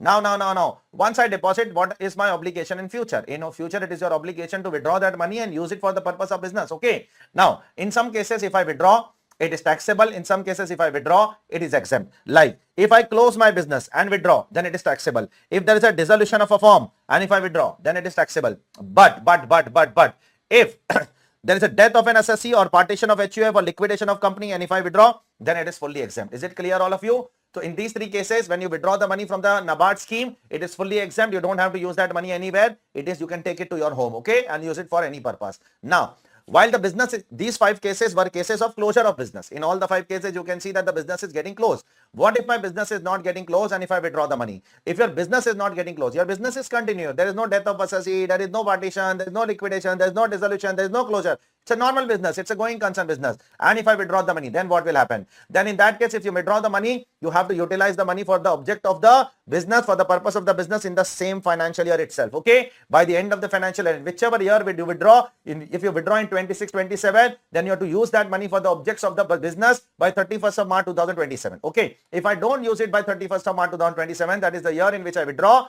then I will have to pay tax on that deemed income. And the deemed income will also be proportionate only. 40%, 35%, 25% portion will be taxable. The entire portion will not be taxable. Be very careful. Okay. Here also a student can make a mistake. Whenever there is a deemed income under this section, only taxable portion will be taxed, not the entire portion. Okay. Now, if I withdraw the money and if I incur some expense of say salary expense, rent expense, will I get the deduction of that expense also? The answer is no. Because when I deposited the money in NABARD, I already claimed that as a deduction. So when I withdraw that money and put that in what? In the form of an expense, then I cannot claim that second benefit of the same amount. Okay. So that actual expenditure will not be allowed as deduction. Sir, can I withdraw that money and buy some assets? Yes, you can buy some assets except some prohibited assets, like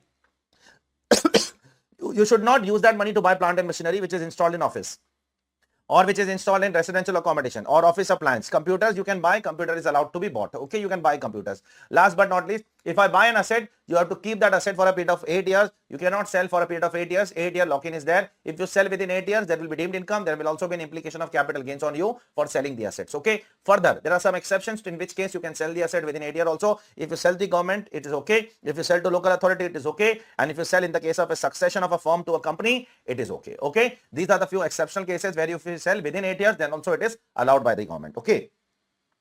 Coming to the next section, which is exactly copy paste of the previous section, that is 33 ABA, which is the section of site restoration fund. Sir, what does this section talks about? This section talks about if you are engaged in extraction, prospection or production of petrol or natural gas in India, then you will get similar deduction like 33AB. What am I supposed to do? You are supposed to deposit an amount with SBI. By when am I supposed to deposit? You are supposed to deposit before the end of the previous year. In the previous section, it was till 6 months from the end of the financial year, but here it is stricter that you have to deposit by 31st March itself. And the third one is, there it was 40%, here it is 20%, rest all provisions are same as what? 33AB only, exactly copy paste, all the provisions of 33AB will apply here also. Okay.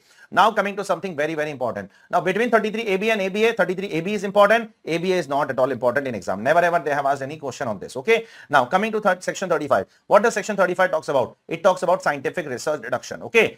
Now there are 7 subsections over here, 7 clauses over here, 35.11, 35.14, 35.12, 13, 12A, 35.2AB, 35.2AA, etc., etc., etc. I'll be speaking about all of them one by one. First of all, today, the very first thing that I'm going to discuss today is 35.11 and 35.14. These two deductions are allowed to those assessees who are engaged in the business of scientific research. Scientific research is a part of their business. Okay, pay attention please, see over here please.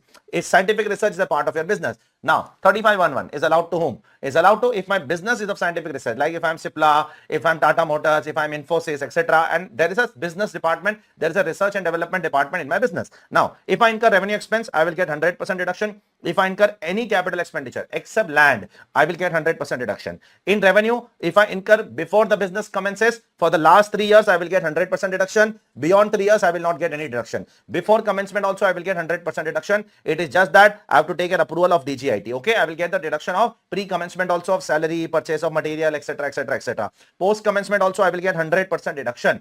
For capital expenditure also, pre-commencement last 3 years, I will get 100% deduction except land. Land is not allowed as deduction. In post-commencement also, for capital expenditure, I will get 100% deduction except land. Land is not allowed. So moral of the story is very simple. 35.11 is for revenue expense. 35.14 is for capital expenditure. In both the section, you are going to get pre-commencement deduction up to 3 years from the date of commencement. In both the section, 100% deduction is there. In capital expenditure, land is not allowed. Okay. And in post commencement also, you will get 100% deduction. Capital expenditure, land is not allowed. Is everyone clear with this? Once you claim 100% deduction on plant, machinery, furniture, building, I just plead in front of you, please don't ask for depreciation. Neither normal depreciation will be allowed to you, nor additional depreciation will be allowed to you under the income tax law. Is it clear to all of you? Please tell me. Then coming to what? The next section, 35.2AB. What is 35.2AB? It is specific deduction, 100% deduction of revenue and capital expenditure subject to some condition. First of all, this deduction is only available to company, not to other assessee. Earlier in family planning also, only company was allowed as a deduction, if you remember. Okay. This is the second section where only company is allowed as deduction. Second, you should be engaged in manufacture of any article or thing except 11 schedule items. 11 schedule items products you should not manufacture. You can manufacture anything else, or you should be engaged in biotechnology business. Third, you should do in-house research, which is approved by prescribed authority, and there is an agreement with central government. Fourth, this section does not allow you deduction of land and building. Land is not allowed. Only for building you can claim deduction. In the previous section 35.14, 100% you can claim that. Okay. Further, here only post commencement deduction is there. Pre-commencement deduction is not there. Only post commencement. If you claim, if you can fulfill all these conditions, you will get what? 100% deduction of all your revenue and capital expenditure except land. For building, you can go to the previous section and claim 100% deduction. Okay. Now coming to the next 4 sections. Next 4 sections, you are going to give donations. Okay. You give donation, claim deduction. 35 subsection 1 clause 2, you are going to give donation to scientific research association, claim 100% deduction. 35 subsection 1 clause 3, you are going to give donation to statistical or social science association, claim 100%. National laboratory and IIT, you are going to claim 100% deduction, 35.2AA. And the fourth one is 35.12A, Indian company. The first 3 points were not companies. The fourth one is Indian company. Indian company engage in scientific research. You can claim 100% deduction in the fourth case also. Okay. All four of them must be approved. Now, suppose when you gave the donation, they were approved. But when later on their approval was withdrawn by the government, will that deny your tax benefit? The answer is no. It is written over here. That will not deny your tax benefit. Further, there are some obligations which are put by the government on the donee. Donee means the person who is what? Receiving the donation. On whom it is obligation is there? See on the board, please. The obligation is there on 35.12, that is Scientific Research Association, 35.12a, that is Indian company, and 35.13, that is Statistical and Social Science. The obligation is not there on what? National Laboratory and IIT. Okay. Is it clear to all of you what I'm trying to say? The obligation is on these three people. What is the obligation? Listen carefully. What is the obligation? These three donees have to do two things. First of all, they have to file one statement to the central government. What are they supposed to do? File a statement to the central government. Secondly, they are supposed to furnish one certificate to the donor. What are they supposed to do? They are supposed to furnish one certificate to the donor. Unless they do these two things, they are obligated to do these two things. Unless they do these two things, the donor, that is the donor will not get the deduction. Are you clear? Further, the donee will be liable for what? Some fee and penalty under the income tax law. They are supposed to do these two things, as you can see, as per section 35(1)(a). If they don't do it, then they are liable for fee. Who is liable for fee? The donee. The donee is liable for fee of 200 rupees for every day during which the failure continues, and they will also be liable for a penalty by AO under 271K of 10,000 rupees to 1 lakh rupees if they fail to deliver a statement or if they fail to deliver a certificate. This is also available for ATG institutions along with what? 35(1)(2), 1(3) and 1(2)a. Okay. For ATG institutions also, they are liable to do these two things. Is it clear to everyone? Please tell me. And at the same time, what is the donee is going to face? Listen. Donee is going to face fee. Donee is going to face penalty. And what is the donor going to face? Donor is going to face the disallowances. Okay. Donor is going to face the disallowance of the expenditure. And one last thing for scientific research over here is, listen carefully please. If it is sold, you are buying some assets under Scientific Research Association. Listen carefully, please. Listen. You are buying some assets. Suppose I bought a plant and machinery of 100 crore rupees and I claim 100% deduction on that. Okay. Now, after a few years, I don't want to use that. So I'm selling it without using it for business. If you directly sell from the research department without using it for business, you can do two things. Directly sell it or you can transfer to the normal business department. Okay. Now I'm selling it directly without using it for business. Then whatever is the sale price, compare with whatever is the deduction allowed earlier, that is 100 crores, whichever is lower will be my deemed income. And then I'll be liable for capital gains as per section 48, whatever is the capital gains. Okay. Now the second possibility is I don't want to sell it. I want to transfer from research department to my business division, okay, where I can use it for other purpose. So if you do so, then in that case, the actual cost of that asset will be nil. Are you clear? The explanation 1 to 43(1), which we have left earlier sometime before, half an hour before, that we are trying to address right now. Is it clear or not? Please tell me. So if you transfer that scientific research asset from your research division to your business division, the cost of that asset will be taken as nil. And now whenever you will sell, you will be liable for capital gains as per section 50, that is block of asset. Is it clear, all of you? Please tell me. Now let us go ahead with the next one, and that is telecom license deduction and spectrum fee deduction, 35 ABB and ABA. Section 35 ABB is for telecom license and section 35 ABA is for spectrum license. The deduction for both of them is more or less same only. Okay. Now if you buy a telecom license or a spectrum license, in that case, if you buy that license before the business commences, okay, then it will be allowed as deduction from the year in which the business commences over the unexpired life of the license. Okay. So if you have bought the license before the business has started, then it will be allowed from the year of starting of business over the life of the license. Okay. Now, if you bought this license after the business has commenced, okay, after like Reliance Industry has commenced the business around 8 years back in 2016. Now, if they are buying some new license, so they will be allowed the deduction from the year in which they make the payment over the unexpired period of the license. Okay. Once you claim the deduction over here, you will not be getting the depreciation under section 32. Okay. Because then you should not claim that as an intangible asset and start to claim depreciation under section 32. It will not be allowed. Okay. Further, once you claim a deduction over here, and after that, if you sell the license, then whatever deduction you have claimed earlier, that will be allowed as deemed income, that will be claimed as deemed income, and along with the capital gain implication which will be there for sale of assets. Okay. Now coming to next one, there are some Finance Act 2023 amendment also, very small amendment is there in the next section. So I'll be dealing with that also in this discussion. 35D, amortization of preliminary expense. First of all, this benefit is only available to Indian companies. And if you are not a company, then you have to be at least a resident. Okay. If you are not a company, if you are non-corporate, then you need to be resident. Secondly, you have to incur expenses of certain specified purpose. Which are those specified purpose that I am telling you in a while. Okay. Third one, when should you incur the expense? The business expense can be incurred before commencement also, and it can also incur after commencement. But if it is for after commencement, then it has to be either for extension of the business or for setting up of a new unit of the business. Otherwise, it will not be allowed as a deduction. Okay. So if it is a post commencement expense, it has to be either for expansion or for starting with a new unit. Otherwise, it is not allowed. Okay. Now, what do I mean by specified purpose? Sir, what are the specified purposes? The specified purpose is mentioned over here. If you are incurring some expenses for feasibility study, project report, market survey, engineering services, I would like to stop over here first of all. So if you incur expenses for these things, this, and this, then there is an amendment over here. Earlier, these expenses were to be done by the assessee himself, or it has to be done through an approved concern. But Finance Act 2023 has removed the concept of approved concern. Okay. Now there is no need to get it done from an approved concern. You can do it yourself, and you can file a statement to the income tax department within a prescribed time, which was not prescribed earlier. Now it is prescribed. If you want, you can write it down in the amendment lecture. I have told you. Now the prescribed time is 1 month before the due date of filing of return. The prescribed time is till the due date of what? Tax audit. Are you clear? Till the due date of tax audit, you have to file a statement and give it to the government. Earlier, there was a condition of what? To get it approved from an approved concern. But now there is no need to do it yourself. Do it yourself.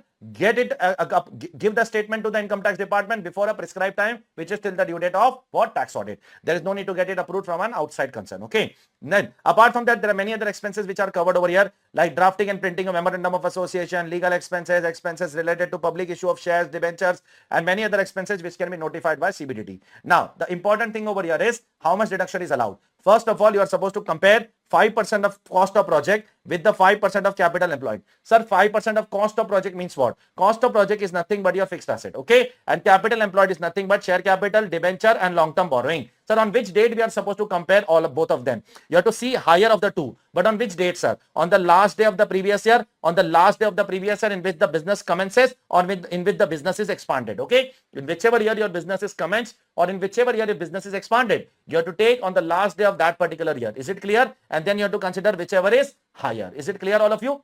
This is your point number 1. Then compare that with actual expenditure of preliminary expense. This will be your point number 2. And then whichever is lower of the two will be allowed you as a deduction. First, higher of these two will be compared with point number 2. Then lower of the two will be allowed as deduction. And that will be allowed not in one single shot, because this section is about amortization. This will be allowed in 5 equal installments. Okay. For non-corporate assessee, if you are not a corporate, if you are an individual, then in that case, you will directly compare cost of project with your actual expenditure. This point will not be there, which is written over here. Okay. Now, while taking the capital employed, sir, will I take share capital, debenture, long-term borrowing, and reserves and security premium also? No, no, no. The Supreme Court in the case of Berger Paint Limited has held that share premium should not form part of what? Capital employed for the purpose of this section. Is it clear to all of you? Please tell me. Share capital means only share capital. It will not include share premium also. Forget about other reserves and surplus. Are you clear? I hope it is clear to all of you. Now let us come to the biggest one out of all the deductions under section 35 and 3580. Pay attention, please. There are first of all 14 businesses which are eligible for deduction under section 3580. Which are those 14 businesses? First of all, cold chain facility, 100% deduction. Cold chain facility for certain products. Warehousing of agriculture products. Hospital at least 100 beds. Housing project for affordable housing. Production of fertilizer. Cross-country natural gas pipeline, crude oil pipeline, petroleum pipeline. Hotel at least of 2-star and above category. Housing project for again slum redevelopment. Here it was affordable housing. Here it is slum redevelopment. Inland container depot, container freight station. Then production of honey, beekeeping and beeswax. Warehousing for sugar. Then apart from that, slurry pipeline for transportation of iron ore. Semiconductor wafer fabrication unit for manufacturing of chips which are used in electronic products. Okay. Then comes the last one, infrastructure facility in India, not outside India. In which infrastructure facility, there are a lot of points. Like you can make road, toll road, bridge, highway project, housing project, water supply project, water treatment, port, airport, inland waterway, inland port, etc., etc., etc. These are all infrastructure. If you are engaged in these 14 businesses, you are going to get great tax benefit over here. 100% of your capital expenditure will be allowed over here. 3580 is only for capital expenditure. 3580 is not for revenue expenditure. Be very careful. Okay. Anyways, revenue expenditure is fully allowed only now. It is 100% only allowed. There is no need to be having a separate section for revenue expenditure. Revenue expenditure is anyway fully allowed. For capital expenditure, getting 100% is a tax benefit. Yes, because generally capital expenditures are allowed in the form of depreciation, right? But here it is 100% allowed. Now, there is one or two small case laws. This one is a small case law which is very important. And this case law says that suppose if a hotel is there who has made an application for what? A 2-star category. A hotel has to make an application to the government for getting 2-star or 3-star or 4-star or 5-star category. Suppose if a hotel has made an application in year 1, but they got the application approved in year 2. In year 2, it got approved. So they will get the tax benefit from year 1 or year 2. The High Court has said that Seaboard Hotel Private Limited, they will get the deduction from the year in which they have made an application, okay, and not from the year in which the application was accepted. So they can take the benefit from the very first year itself. The first case law is not relevant much now. Infrastructure facility is a part of this section. We know that there is nothing great in this. Okay, next, deduction mentioned in section 6 and 14. In 6 and 14, what is the deduction mentioned in 6? Cross-country pipeline, and 14, infrastructure facility. These two deductions are available only to Indian companies or consortium. Consortium means a joint venture of Indian companies. These two benefits, these two deductions are only allowed to Indian companies or joint venture of Indian companies. The rest of the deductions are allowed to every kind of assessee. Is it clear to all of you? Please tell me. Now coming to the next part. How much deduction will be allowed? First of all, sir, pre-commencement deduction will be allowed. Definitely allowed. Only one condition has to be fulfilled. You have to capitalize that in the books of accounts on the date of commencement of the books of account, on the date of commencement of the business. Whatever pre-commencement expenditure you have done, you have to capitalize in the books of accounts. You will get 100% deduction. Sir, what about post-commencement? Post-commencement also 100% allowed. Some deductions are not allowed in pre as well as post. Like land, not allowed. Goodwill, not allowed. Financial instruments, not allowed. And if you are making a payment for an asset for more than 10,000 rupees in a day, then you have to make the payment by 4 modes: account pay check, account pay draft, ECS or such as the electronic mode. Otherwise, that will also not be allowed to you. Up to 10,000 cash payment is allowed. About 10,000 if you make the cash payment, that will not be allowed as deduction under 3580 also. Then certain more conditions that you have to fulfill as an assessee. Your business should not be formed by splitting up or reconstruction of an existing business. In short, it has to be a new business, absolutely new business. Okay, in class I have given you example. Ajay Limited, Vijay Limited, before budget, Ajay Limited, then budget came, then you closed the old entity and make a new entity by the name of what? Vijay Limited. That is not allowed. Your business has to be absolutely new business and not an old business. Second, you should not have second-hand plant and machinery in your business. But second-hand plant and machinery up to 20% of total value is allowed. Further, second-hand plant and machinery, if it is imported, then second-hand plant and machinery is accepted. It is allowed, provided no depreciation was claimed earlier. So if there is an imported second-hand plant and machinery on which depreciation was not claimed earlier, you can take that as a benefit under this section. Further, once you claim a deduction under 3580, you cannot claim deduction under 10AA or chapter 6A, profit link deductions not allowed. Okay. Further, you cannot claim deduction under section 32, normal depreciation, additional depreciation, nothing is allowed. Okay. Then there is a special benefit for hotel industry. For hotel industry, what is the words used in the section? The words used in the section for hotel industry, they have to build and operate the hotel. Then they are eligible for benefit. They have to build and operate, build and then operate. But hotel industry does not work like that. I am Tata Taj Hotel, or I am Oberoi, or I am, say for that matter, I am Leela Palace. Okay. So in this businesses, I am builder. I will build the hotel. I will own the hotel, and the operations will be transferred to the what? Franchise. So in that case, the franchise model is a very important model in hotel industry, which the government missed when they brought this particular section. So later on, they amended the section. They said that hotel will get the deduction, Taj will get the deduction, even if they transfer the operation, but they continue to own the hotel. Hotel should be in the name of Taj. They can transfer the operation to somebody else and claim the benefit. So if you are going to claim such great benefits, such great deduction, 100% of building, plant, machinery, furniture, 100%, except land, goodwill, financial instrument, everything is 100%, then there are bound to be losses under the income tax law in the initial years. Okay. So what will you do with that losses? The losses will be treated as per 73A. You can set off that loss against any other specified business income. You cannot set off against other business income. You can only set off against specified business income. It means you can set off against these 14 businesses. Are you clear or not? Please tell me. And you can set off and carry forward for infinite number of years. Are you clear? And last but not least in this section is, if an asset is demolished or it is destroyed, pay attention on the words, or it is discarded or it is transferred. If these 4 things are happening with the asset, and then whatever is the sale price you are getting, that will be chargeable under section 28 as your income, and there is no time limit over here. After 1 year, if this happens, if either of the 4 things happens after 1 year, 2 years, 10 years, 20 years, 30 years, 40 years, 50 years, Whenever these things happen, in that year it will be taxable in your hand without any time limit. There is no time limit over here. But there is second deemed income over here. If you buy an asset, say 100 crore building I bought, okay, then after 2 years in the third year, I'm using that building for non-specified purpose, then there is again a deemed income which is standing for you. You cannot use that specified asset for a period of 8 years for any other purpose. There is a lock-in of 8 years. That for 8 years you have to use that specified asset only for specified business. You cannot use for other purpose. So after 2 years in the third year, I'm using that building for other purpose. Then there is a mechanism to compute deemed income. It is not directly arrived. Then deduction allowed 100 crore minus depreciation of 2 years. How much depreciation will be allowed on building for 2 years? First year 10 crore, second year 9 crore as per WDV, correct? Then 81 crore will be what? My deemed income as per this particular section. So be very careful. If you destroy, discard, transfer or demolish, then directly sale price will be deemed income. But if you misuse the asset for other purpose, then you have to derive the deemed income in the following manner. Are you clear? Then you can use it for other purpose later on. If I use this asset for other purpose, I have to pay tax on 81 crore. Later on, I can take this 81 crore as an actual cost for my other business. Are you clear? For my other business, the actual cost of this asset will be how much? 81 crore. I hope it is clear to all of you, right?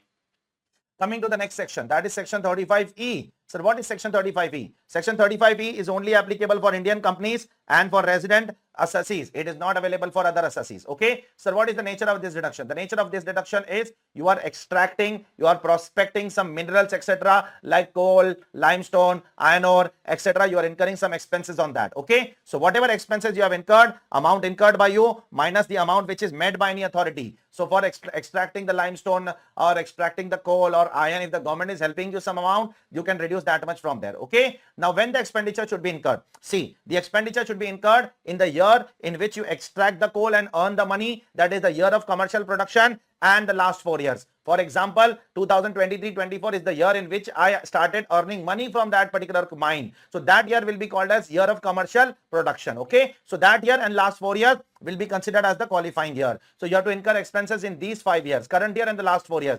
What about the expenses which are incurred beyond 4 years? Those will be ignored. That will not be allowed as deduction. Okay. Further, the expenditure will not include capital expenditures like expenditure incurred on acquiring a site of any minerals or any rights, acquisition of deposits of any mineral or any rights, or any capital expenditure like building, plant, machinery, furniture, for which you are going to claim depreciation under section 32. Okay. Last but not least. So now 23-24 is the year in which I started with my commercial production. So whatever expenditure I have incurred in the current year and in the last year, I will take that as a qualifying expenditure. Suppose I have incurred how much? 10 lakh rupees in the current year in the last 4 years. Okay. Now out of that, suppose 50,000 is met by government. Okay. So how much is the expenditure qualifying amount? 9,50,000 rupees. Okay. Now this 9,50,000 will be allowed to me over 10 years. Over how many years?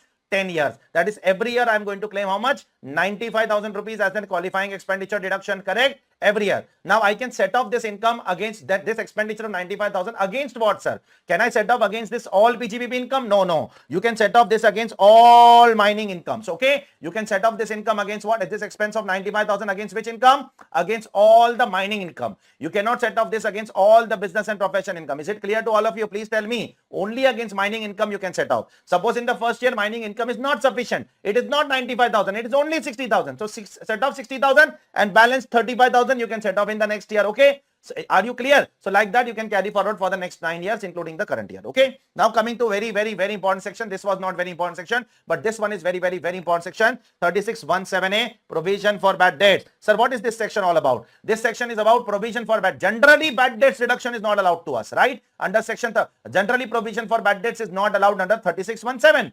36(1)(7) talks about actual bad debts, correct? It does not talk about provision for bad debt. But for banks and financial institutions and foreign banks and NBFCs, for money lending institutions, the government is giving provision for bad debt deduction. For that purpose, all the banks are categorized into 2 types. Scheduled banks, non-scheduled banks, cooperative banks. These are all nationalized banks. All nationalized banks will get 8.5% of GTI, gross total income, and 10% of aggregate rural advances. Rural advances 10%. Okay. And for other banks like public financial institutions like ICICI, HDFC, Kotak Bank, and foreign banks and NBFCs, they will get only one deduction, that is 5% of GTI. They will not get the second deduction. Okay. Now, whether these assessee will also get the actual bad debt deduction? Yes, actual bad debt deduction will be allowed to them if the actual bad debts exceed their provision. Okay. Suppose if their provision is 200 rupees. Okay. And if their actual bad debts is 300 rupees, then 200 will be allowed as provision for bad debts, and 100 rupees, which is exceeding provision for bad debt, which will be allowed as what? Please tell me, as your actual bad debt deduction. Is it clear? Please tell me. But if your actual bad debt does not exceed your provisions, then you cannot claim deduction under section 36(1)(7). Okay, you will only get provision ka deduction, not actual bad debts deduction. So you have to wait for the year in which your actual bad debt exceeds what? The provision ka amount. Okay, then only you are going to get the deduction of actual bad debts. Next section 36(1)(8), that is transfer to special reserves. Sir, what is this section all about? This section, first of all, is available to certain banks, public financial institutions who are providing long-term finance. Long-term means how much long-term? More than 5 years has to be the tenure. Then it can be called as long-term.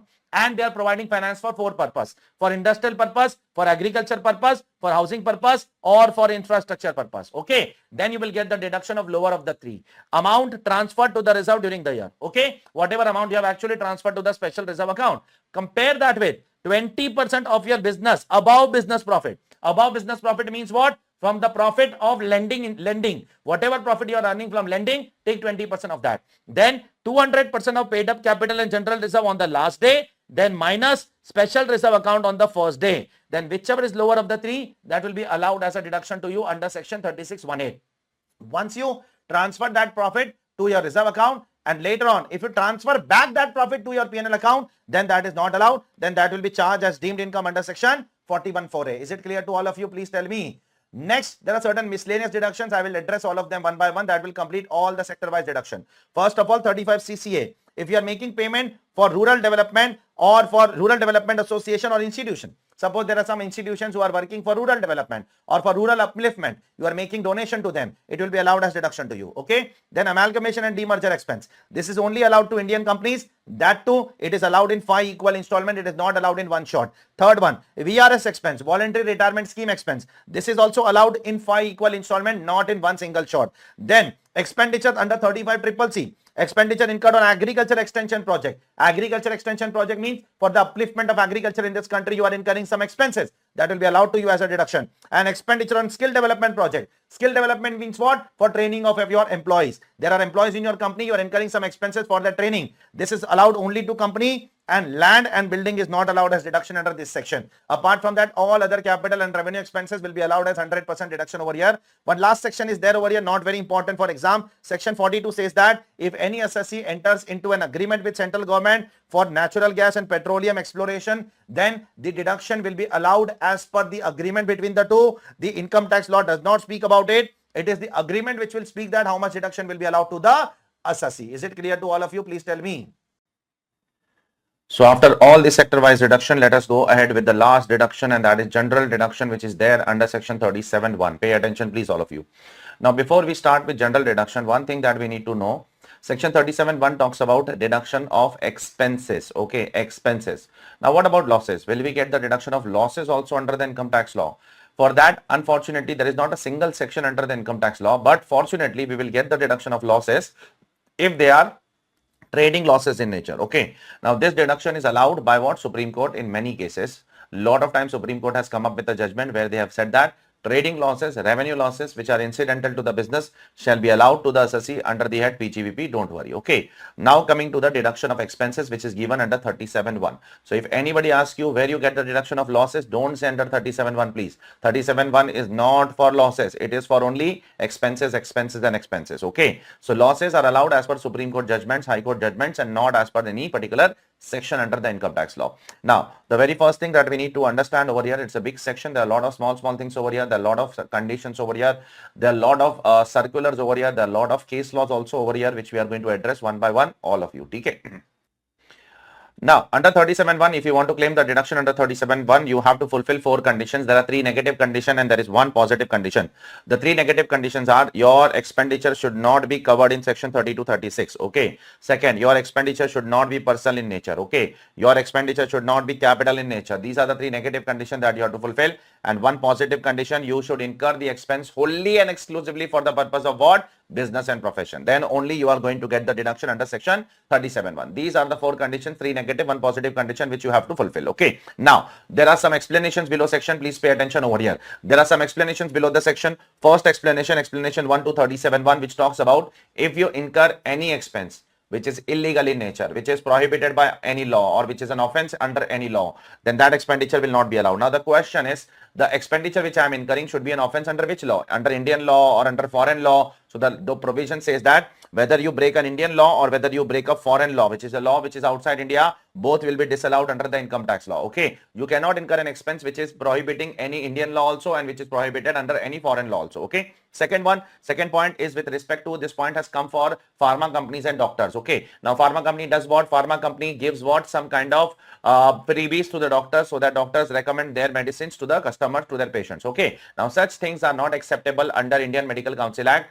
The doctors cannot do so, the hospitals cannot do so, and therefore if the doctors do, the hospital do such things, then it is a violation of Indian Medical Council Act, and therefore the pharma company also, if they give such freebies to promote their medicine to the doctors, that is also disallowed under the income tax law as per this particular point. Okay, and the third one, if you do any compounding of an offense. What do I mean by compounding an offense? Compounding of an offense means you have done an offense, now you don't want to go to jail, you don't want to get yourself prosecuted, so you have to pay a heavy fine. That payment of fine is called as compounding of an offense. Now if you compound an offense, that is if you pay a fine to protect yourself from going to jail or to protect yourself from getting prosecuted, then that compounding of offense fees will also be disallowed. Again, here also, if you compound an offense which is there in India or which is there outside India, both will be disallowed under the income tax law. Be very careful. Okay, now there are some Supreme Court and High Court judgment with respect to what I have told you just now. One is a CBDT circular 5/2012, and one is Supreme Court judgment of Apex Laboratories, which says the same thing, that if the pharma companies give freebies to the doctors, to the medical association, then it will not be allowed as income under the income tax law. Okay, then similarly the Confederation of India Pharmaceutical Company also says the similar thing, and also CAP Scan and Diagnostic Center also says the similar thing, but slightly different facts. In CAP Scan, what has happened? There is one diagnostic center and there is one doctor. Now the doctor is deliberately recommending one diagnostic center, and in return the diagnostic center is giving what? Is giving commission for the purpose of recommending, and giving that commission is bad in law. The Punjab and Haryana High Court has said that giving such commission, if a diagnostic center is giving commission to the doctors for recommending the patients, then that is bad in law and it is not accepted, and therefore it is what? Not allowed as a deduction. It is disallowed under the income tax law. Is it clear to all of you? Now coming, this is what explanation 1 to 37.1 is all about. Now what is explanation 2 to 37.1? Explanation 2 to 37.1 talks about CSR expenses. If you wish to claim a CSR expense under the income tax law, then it is disallowed, disallowed, disallowed. If you wish, listen carefully now, if you wish to claim CSR expense under 37.1, then it is disallowed. But if your CSR expense is covered under some other section, like if your CSR expense is covered under ATG, like Swachh Bharat is a CSR expense, Clean Ganga program is a CSR expense, PM Care Fund is a CSR expense, giving scientific research donation under section 35.1 to 35.13 is a CSR expense. So you can claim deduction under those sections. Those sections are not disallowed under the income tax law. Only if you claim your CSR expense as a part of what?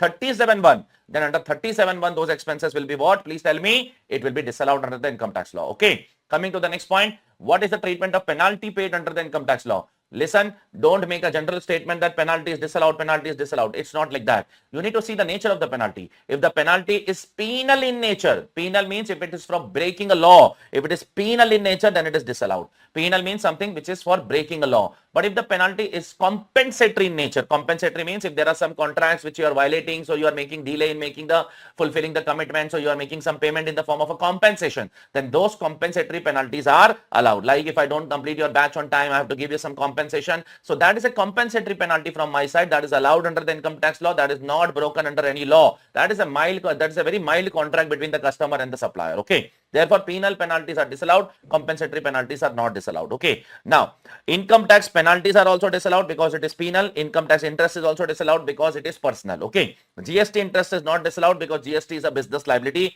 Penalty under direct and indirect tax, both are what? Both will not be allowed. Listen carefully. If I write GST over here, if I write income tax over here, penalty, both will be disallowed. Interest, GST will be allowed, income tax will be what? Disallowed. This is a simple chart that I can say for penalty and interest for GST and income tax. Okay. What about key man insurance policy? Before that, there is one small point which I would like to address. If you give any secret commission, that will not be allowed. Secret commission is a kind of bribe to get some contract, and therefore bribe is disallowed under the income tax law. Secret commission is a fancy name to the word bribe. Bribe ka fancy name hai wo. Okay. If it's a very fancy name given to the word bribe. So that is not allowed under the income tax law. What about key man insurance policy? Key man insurance policy premium is allowed because it is for business. What about if a firm pays a premium for the partner? That is also allowed if partner is important to the firm. If the absence of partner will disrupt the business. If the absence of partner will disrupt the business, then it is allowed under the income tax law, because that partner is very important partner for your business. Okay. Now coming to very landmark and important judgment. Dr. T.A. Qureshi, what about if there are illegal expenses under the income tax law? Illegal expenses are blindly disallowed, openly disallowed under the income tax law. What about illegal losses? Illegal losses are not covered under 37(1), and therefore it is allowed as per the Supreme Court judgment in the case of Dr. T.A. Qureshi. So illegal losses are not covered in 37(1). They will be allowed under the income tax law. Don't worry. Okay. Advertisement in a brochure of a political party not allowed, but you can claim that as a deduction under 80 GGB and 80 GGC as what? As a donation given to the political party. Okay. You can take that as an alternate view. Now, what is the deduction allowed under BOT project? Build, operate and transfer project. What is a BOT project? A BOT project is nothing but I am a private player, you are government, you will give me a land, a possession of a land. You will not give me land for permanently, you will give me the possession of the land. I will build roads on that, highways on that. I will run that roads and highways for 15-20 years. I'll collect toll, I'll earn money, and after 15-20 years, I will return you the land. Okay. Such kind of projects are called as BOT projects. Now, in such BOT projects, how will I get the deduction? The law says that, there is a CBDT circular which says that the BOT project expenditure, whatever the expenditure I have incurred on constructing the road, constructing the highways, constructing the bridges, it will be allowed to me over the life of the agreement. Okay. So, life of the project, the government has given me, suppose the entire project to be run for 15 years. The government has said that you can run the project for 15 years and earn the money. So I will apportion my expense over what? Over 15 years. Is it clear, all of you? Now, coming to some case laws one by one, I am addressing you all of them one by one. All of them are there in your study material. You can go and check it in your study material. First one, Kerala Road Line Supreme Court. What has happened in this case? Let me give you the facts of the case. I am Kerala Road Lines. I am assessee. I bought a building. After buying the building, I scrapped the building, demolished the building. After demolishing the building, because the building was an old building, so I demolished the building. After demolishing the building, whatever scrap came, I offered that as a PGBP income. Okay, I myself offered that scrap as a PGBP income. Now, I have to make the payment for building also, because I have bought the building, so I have to make the payment. I made some delay in making the payment, so I have to make the payment of what? Interest along with the actual payment. So can I knock off that interest income against the scrap of building? The answer is yes. The Supreme Court said that the scrap is also from building and the interest is also pertaining to building. Therefore, both of them are related to each other. You can claim that as a deduction. Okay. Next one, Shanti Bhushan versus CIT. Very famous case law, that if you incur an expense for your heart surgery, whether that will be allowed as a deduction under PGBP. It is not allowed as deduction under PGBP. It is neither allowed as deduction under section 31, nor it is allowed as deduction under section 37(1). It was held by Delhi High Court. Okay. Millennia Developers, Karnataka High Court. What has happened in this case? The assessee has violated the municipal corporation law. The Karnataka municipal corporation law has told the assessee to make a building of 7 floors. That the assessee made a building of 8-9 floors. He exceeded the permission which is allowed to the assessee. Now, what are there? Two possibilities now. Either to break down those floors or to pay a heavy compounding fee. So assessee chose the option of paying what? Heavy compounding fee rather than breaking those extra floors. Okay. So for that 2 extra floors which is illegally constructed by the assessee paid a heavy compounding fee. So whether that compounding fee will be allowed as deduction, and the answer is what? No. It is a penalty. It is an expenditure which is incurred for breaking a law, and therefore it shall not be allowed. Okay. Orient Ceramics and Industry Limited, what has happened in this case? In this case, what has happened is assessee has bought a glow signboard. Why? To put outside his shop, outside his apartment, or whatever it is, whatever, outside the mall, etc., wherever his shop was, outside his classes. Suppose I want to buy one glow signboard which I want to put outside my classes, Aarish Khan classes. Now, what is the treatment of that glow signboard? Let me tell you the nature of the glow signboard. The nature of glow signboard is as follows. It decays with weather. It requires frequent replacement. It is a short shelf life. It is not a very long-term asset. Therefore, the Delhi High Court said that considering all these factors, it should be allowed as what? As a revenue expenditure. It doesn't make any sense to capitalize that. Take it as what? As a revenue expenditure. Okay. Next one. Next one can be an important case law, 2018 judgment, Supreme Court. The assessee has raised some money from public in the form of application money. The assessee has raised some money in the form of IPO, application money from the public. Okay. Now, after raising the money has to be kept in the bank account. And from that bank account, the assessee has earned some interest. Okay. It has raised the money from public, put in the bank account, and from bank account, it has earned some interest. Now, the question is, what is the treatment of that interest? Whether that interest will be considered as an IFO's income, or whether that interest should be knocked off against the public issue expenses. So the Supreme Court held that this interest should not be treated as an IFO's income. It should be knocked off against what? Against the share issue expense, public issue expense. Okay. I hope it is clear to all of you. Next one, Priya Village Roadshow. This is nothing but a case law of PVR theaters. Okay. PBR want to expand the business. For the purpose of that, PBR has done what? Feasibility study. And now feasibility study is done to, if you want to start and invest, if you want to invest in new projects, generally we do what? We do feasibility studies. Okay. So for the purpose of investing in new theaters, PBR has done a feasibility study, and unfortunately that project did not work, so they abandoned the project. Okay, so because they abandoned the project, whatever expenditure is incurred by PBR, that can be considered as what? As a revenue expenditure, because no asset was created. If asset would have been created, we would have capitalized that asset, that expenditure, to the cost of the asset. But here there is no asset created, therefore this expenditure will be called as what? As a revenue expenditure.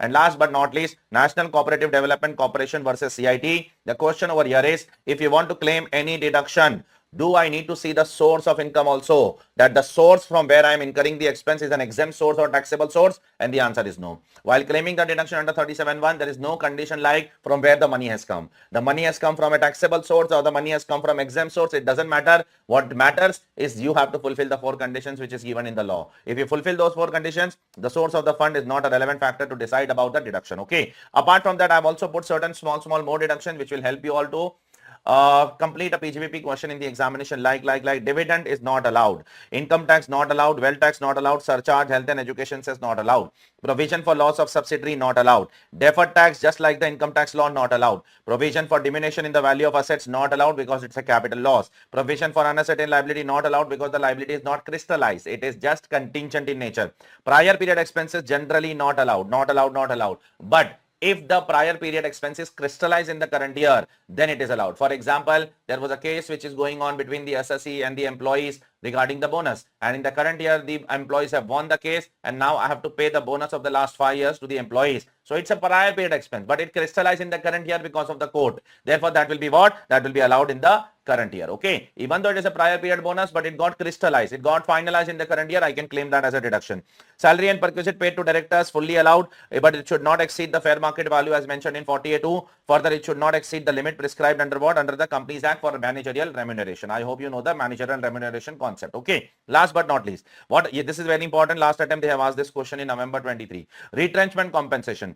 If you close the entire business is closed, and then you are making a retrenchment compensation to employee, then it is not allowed, because then it is for closure of business. It is not for running of company. Okay. But if you close part of the business, then your intention is to run the business. And if your intention is to run the business, then that expenditure will be allowed as what? As a revenue expenditure. I hope it is clear to all of you. Here we complete all the deductions which are there under PGBP exhaustively. Now, without disallowances, deductions are of no use. So now we are going to talk about the disallowances. There are 3 disallowances. One is given in section 40 capital A, another is given in section 40 small a, and the third one is given in section 43B. These are the 3 disallowances that we have to see one by one. Okay. Shall we start? Let us start with the first one, section 48(2). What does section 48(2) says? That 48(2) says that if you make excess payment to certain specified person in respect of an expenditure, then the excess payment will be disallowed. Your payment should be legitimate. It should not exceed the fair market value. It should not exceed the needs of the business. It should be a genuine payment. Yeah. You should not make excess payment to your related parties. If you make excess payment to your related party, the excess portion will be disallowed. Entire amount will not be disallowed. Suppose you are making a payment of 1 lakh rupees, but the market value of that payment is only 60,000. Then 40,000 will be disallowed. Entire 1 lakh will not be disallowed. Now, who are the specified person to whom you should be very careful while making the payment? First of all, if the assessee is individual, then the relatives of the individual, that is my spouse, my brother, my sister, and my lineal ascendant and lineal descendant. What do I mean by lineal ascendant and lineal descendant? Lineal descendant means my parents, my grandparents. Lineal ascendant means my children, my grandchildren. It is my immediate upward family and immediate downward family. Okay, is it clear to all of you? Second, if I am an HUF, then who is the relative of HUF? The member is a relative of HUF, and the relatives of the member is also relative of the HUF. Suppose I am an HUF, okay, and my member who is the member of an HUF, Karta is a member of an HUF, then brother of Karta is also related of HUF, children of Karta is also related of HUF, father of Karta is also relative of HUF.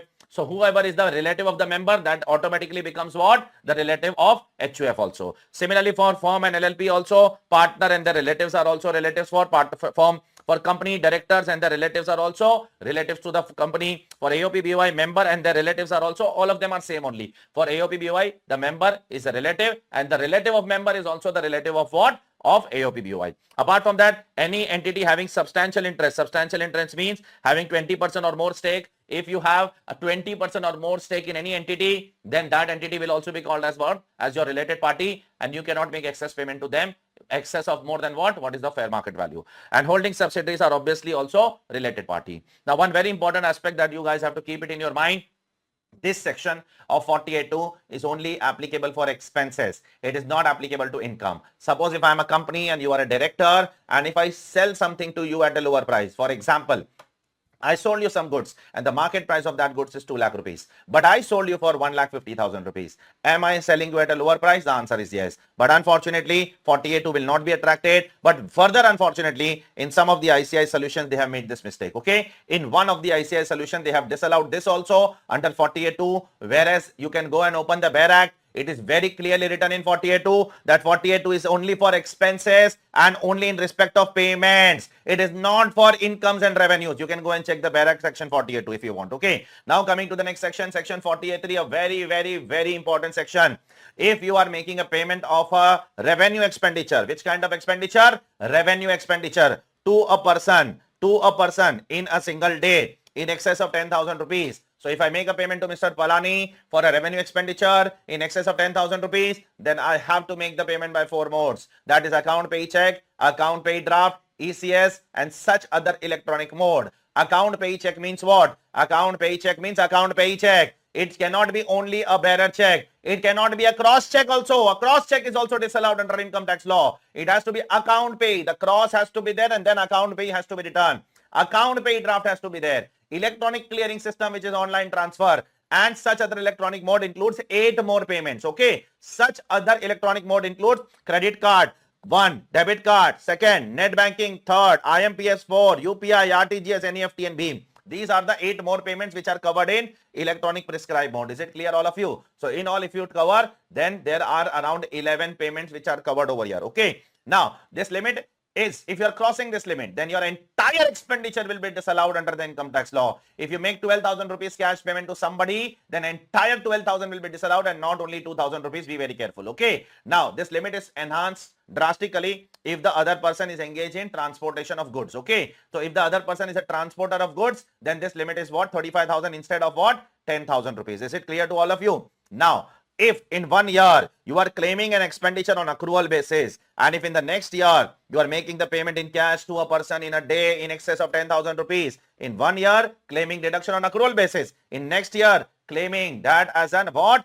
Making the payment in cash to a person in a day, then in the next year it will be considered to be what? Your deemed income under the PGBP. Okay. Last but not least over here, that is, we have already done that if you purchase an asset for more than 10,000 rupees in cash and make the payment other than cash, other than account pay check, account pay draft, DCS and such as electronic mode, then even in the actual cost definition, there is a provision that it will not be part of actual cost. Remember or not? And even 35AD assets, you will not be allowed deduction under 35AD also if you make more than 10,000 rupees to a person in a day in cash. Okay. So this we have already done. So I'm just trying to link it with that. Okay. Now, there are some exceptions in which you can make as much payment as you want in cash in these 10 to 11 exceptions. First, if you make the payment to RBI, LIC, banks and government, you can make as much payment as you want in cash. If you make the payment by book entry means by passing journal entry, debtor to creditor, creditor to debtor, by passing these knock-off entries. I have to pay you 30,000 rupees. You have to pay me 30,000 rupees. So we are knocking it off in our books of account. That is book entries. You can do so. There is no issue in that. Okay. When you make the payment to producers of what? Producers of agriculture product, producers of forest product, producers of poultry product, producers of dairy product, producers of fish product, producers of livestock. Now the question which was raised in front of CBDT was, who are producers of fish product and what does fish products include? Fish products will include what? It will include all the marine products or only fish. So CBDT has given a clarification below. You can see fish and fish product would include all marine products like shrimp, prawns, cuttlefish, squids, crabs, lobsters, etc., etc., etc. All different kind of creatures which are there in the sea and the ocean and the lake and the rivers. Everything will be covered over here. Okay. Secondly, who are the producer of fish and fish product? It is the fisherman or the headman of the fisherman who sorts the catch of the fishes. It means anybody who is involved in catching the fishes will be considered to be fisherman, and fisherman does not include big bazaar or your supermarket, etc., etc. Those people are just a trader of fishes. Those people are not catching the fishes actually. Okay. Next one is a very important point. if you want to make a retirement benefit payment like PF, like VRS, like retrenchment compensation, here there is a limit. Here there is not unlimited benefit. Here you can make the payment up to how much? Up to 50,000 in cash.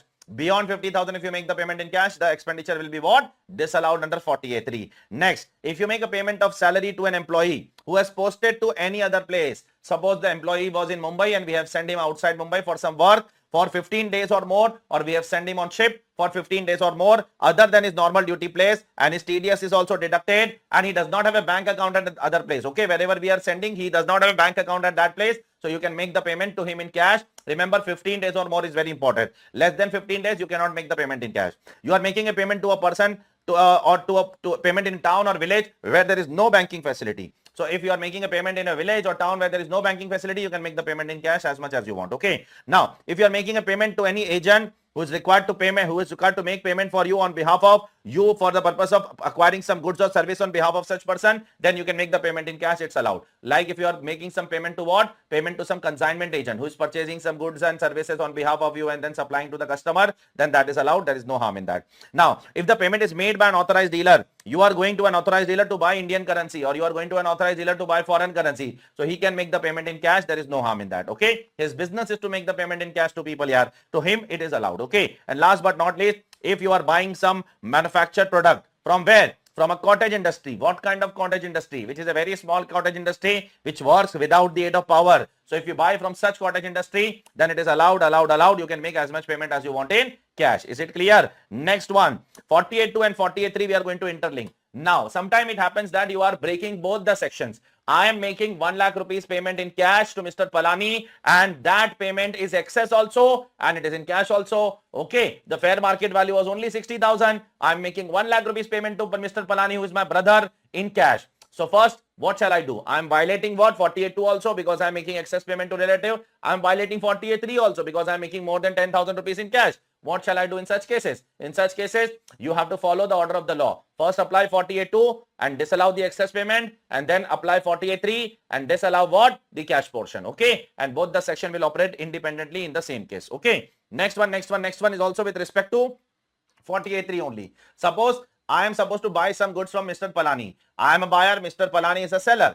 And we have entered into a contract that I will buy goods of rupees 1 lakh from Mr. Palani. We have entered into a contract. And in the contract, Mr. Palani has written that I will make the payment in cash. Okay. Now, in the contract, it is very clearly written that I have to make the payment in cash. If I don't make the payment in cash, Mr. Palani will file a suit against me, will file a case against me in the court. Now, the day has come when I have to make the payment. Now, I know that if I make the payment in cash, my expenditure will be disallowed under PGBP 1 lakh rupees. Okay. So, I made the payment violating the contract. I violated the contract. And I made the payment in what? I made the payment in account paycheck. Can Mr. Palani send me to the jail? And the answer is no. This section will protect me from Mr. Palani. This section says that if you are making the payment in check to any person while violating the contract, no person can file a suit against you. Okay. This is a dangerous section which overrides all the taxation law and all the laws in this country. It's an overriding section. You can go and check the Bear Act if you want.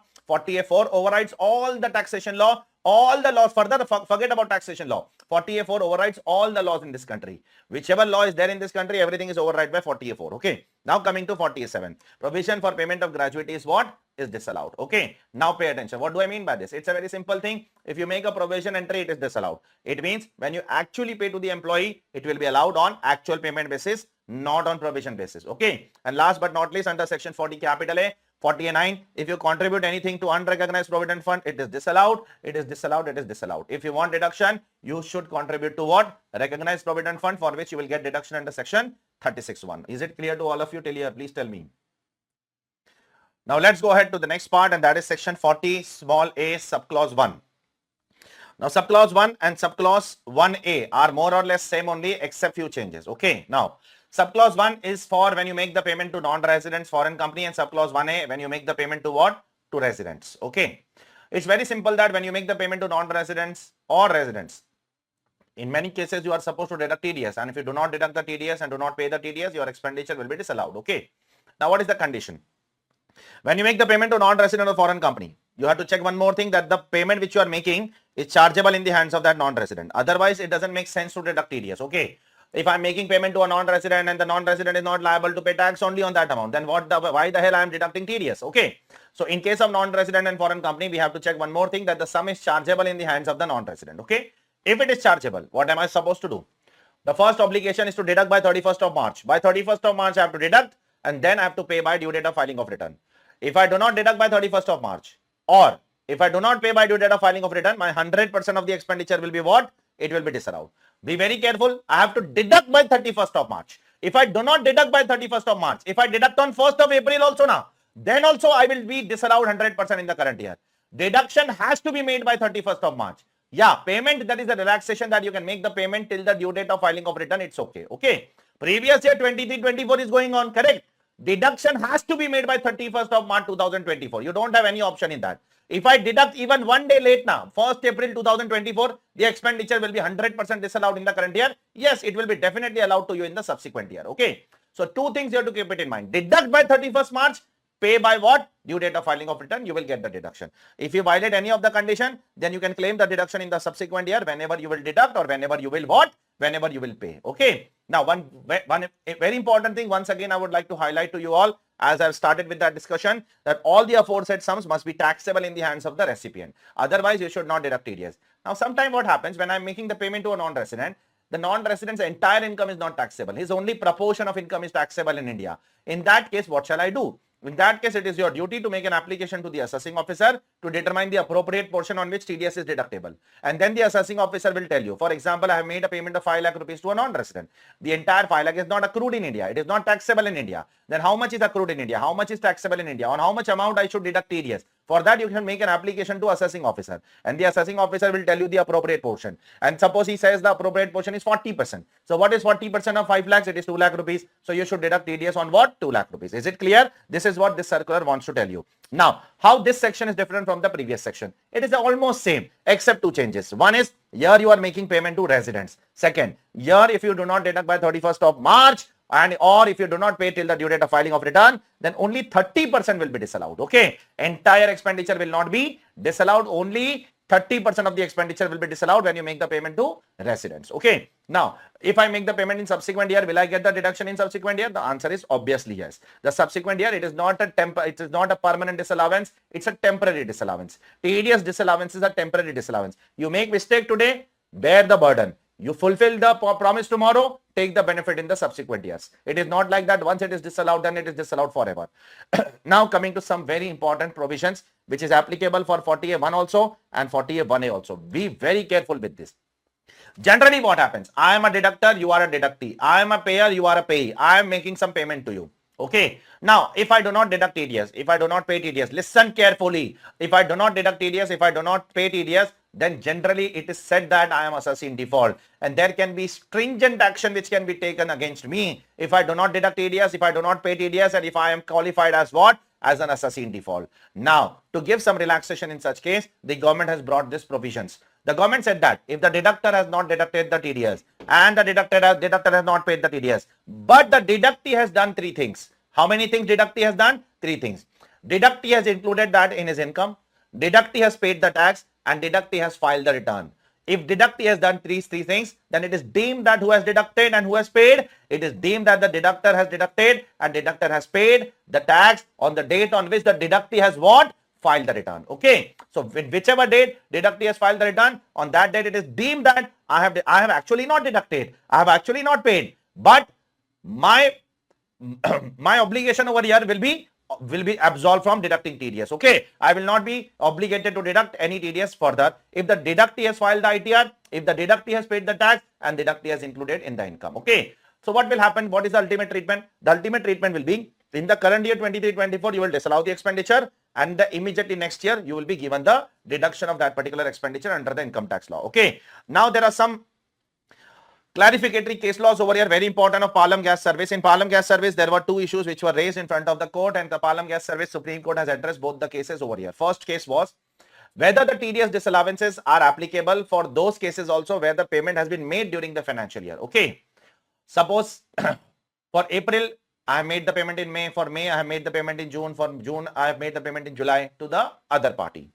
For March, I have not made the payment. For March, the payment is yet to be payable. So whether the TDS is applicable on the payment which is made during the year as well as on the payment which is yet to be made, or only on those items which are payable on 31st March. So the Supreme Court has held that no, TDS is applicable in both the cases. Whether you have made the payment to the other party or whether it is yet to be payable to the other party, it doesn't matter. TDS will be applicable in both the cases. The second issue which was raised over here was whether TDS is applicable to those assessees who follow cash system.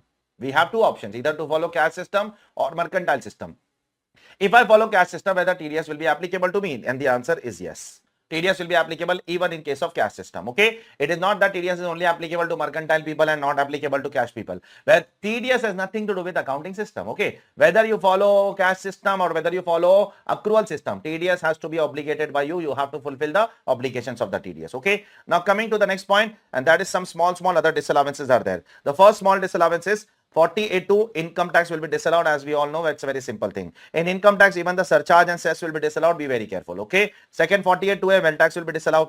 Third one, if any royalty or fee or service charge, etc., is paid by state government undertaking to state government. Suppose there is a Maharashtra state government undertaking and there is a Maharashtra government over there. Now Maharashtra government has some stake in my company, okay? And therefore my company is making some payment of royalty, fees, service charge, etc. to Maharashtra government.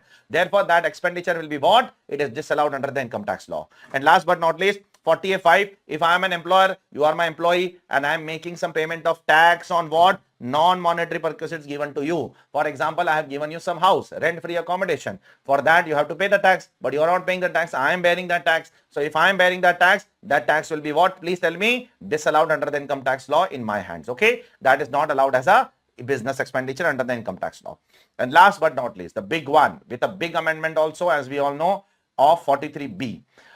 43B talks about what? Certain expenses are allowed on what basis? Please tell me all of you. On actual payment basis. Now, how many expenses are there over here? There are around 7 expenses, in which there is one more expenditure which is added by Finance Act 2023, which is very, very debatable in practical life also, if you are aware in the practical life. Okay, that is of MSME provisions. But anyways, the government is supposed to withdraw that. People are saying that government will withdraw that, but yet no notification has come. So we have to study that. First of all, if you make any payment of taxes, duties, cess and fee, it will be allowed on actual payment basis. Okay. And you have to make the payment till which date? You have to make the payment till the due date of filing of return. Okay. You have to make the payment till the due date of filing of return under 139(1). You will get the deduction. Second, employer contribution to provident fund, superannuation fund, gratuity fund, allowed on actual payment. And you have to make the payment till due date of filing of return. What about employee contribution? I have already told you, employee contribution is to be paid by 15th of the following month. Do you remember that or not? Please tell me, all of you. Employee contribution has to be paid by 15th of the following month. You don't have so much time to pay the employee contribution. Third one, bonus and commission allowed on actual payment. Make the payment by due date of filing of return. Fourth one, if you take any loan from public financial institution or state financial corporation, then interest will be allowed on actual payment. If you take any loan from scheduled bank, then interest will be allowed on actual payment. If you take any loan from cooperative bank, then interest will be allowed on actual payment. If you take any loan from certain NBFCs which government may notify, they have not yet notified so far. Okay, so they are going to notify, yet they are not notified. So if you take loan from certain notified NBFCs, which I don't know who are those as of now. As of now, on the date of recording, I don't know. Okay, and anyways, it is not relevant for May 24. If for November 24 it is relevant, I will address you all. For May 24, the date of notification has gone now. Okay, 31st October was the last date. Okay, now you are not, so you should not be worried about what? About the new notifications. So if there is a notified NBFC, you have taken a loan from notified NBFC, you are making some payment of interest, then that interest will also be what? Disallowed if you don't make the payment on time. Okay. Leave salary will also be disallowed if you don't make the payment on time. Okay. And if you make the payment to Indian Railway, that will also be disallowed if you don't make the payment on time. Okay. Now, there are some things. Again, this section is not a permanent disallowance. It's a temporary disallowance. It is not that once disallowed, always disallowed. In the current year, if you don't make the payment till the due date of filing of return, don't worry. In the current year, it will be disallowed. But in the subsequent year, if you make the payment, it will be allowed in the subsequent year. Is it clear? I hope it is clear to all of you. Now, there are some small issues which I would like to address you all. First issue, I have to pay some tax liability to the state government, but I am not paying that tax liability. Instead, I am giving a bank guarantee to the government. Whether giving a bank guarantee will amount as actual payment? And the answer is no. Giving a bank guarantee does not mean you have made the payment. It is just an assurance that you will make the payment, and therefore that will not give you a deduction under what? Under section 43B. Okay. GST is whether inclusive of turnover or exclusive of turnover, is irrespective of that. You have to make the payment and then only you will get the deduction of GST. Do you get the deduction of GST under income tax law? The answer is yes, GST is a business liability. So sometimes in the accounting system you show turnover inclusive of GST. Sometimes in the accounting system you show turnover excluding of GST. It doesn't matter, both the accounting systems are correct. But in either of the case, you have to make the payment, then only you will get the deduction, otherwise you will not get the deduction. This I will come in a while. MSME provisions I will come in a while. Before that, I will address you some more issues, and then I will come to the MSME part at the end. Now, there is a Supreme Court judgment of Sashun Chemical and Drugs Limited. What has happened in this case? There was some dispute which was there between the employer and the employees regarding bonus. Okay, so there was some debate which was going on. There was some case which was filed in the court, and the matter was in the court. Okay, so employees were fighting for the bonus, and the company was saying that we will not pay you this much bonus, we will pay you this much bonus. Employees were saying we want more bonus, etc., etc. So there was some debate with respect to quantum of bonus. So what the company did, company made a trust, and in that trust, company made the payment of bonus. Okay, the company know that we have to make the payment, so let us keep that money separately in a separate trust. Okay, now before the due date of filing of return, this is a very important catch. Before the due date of filing of return, the matter was resolved.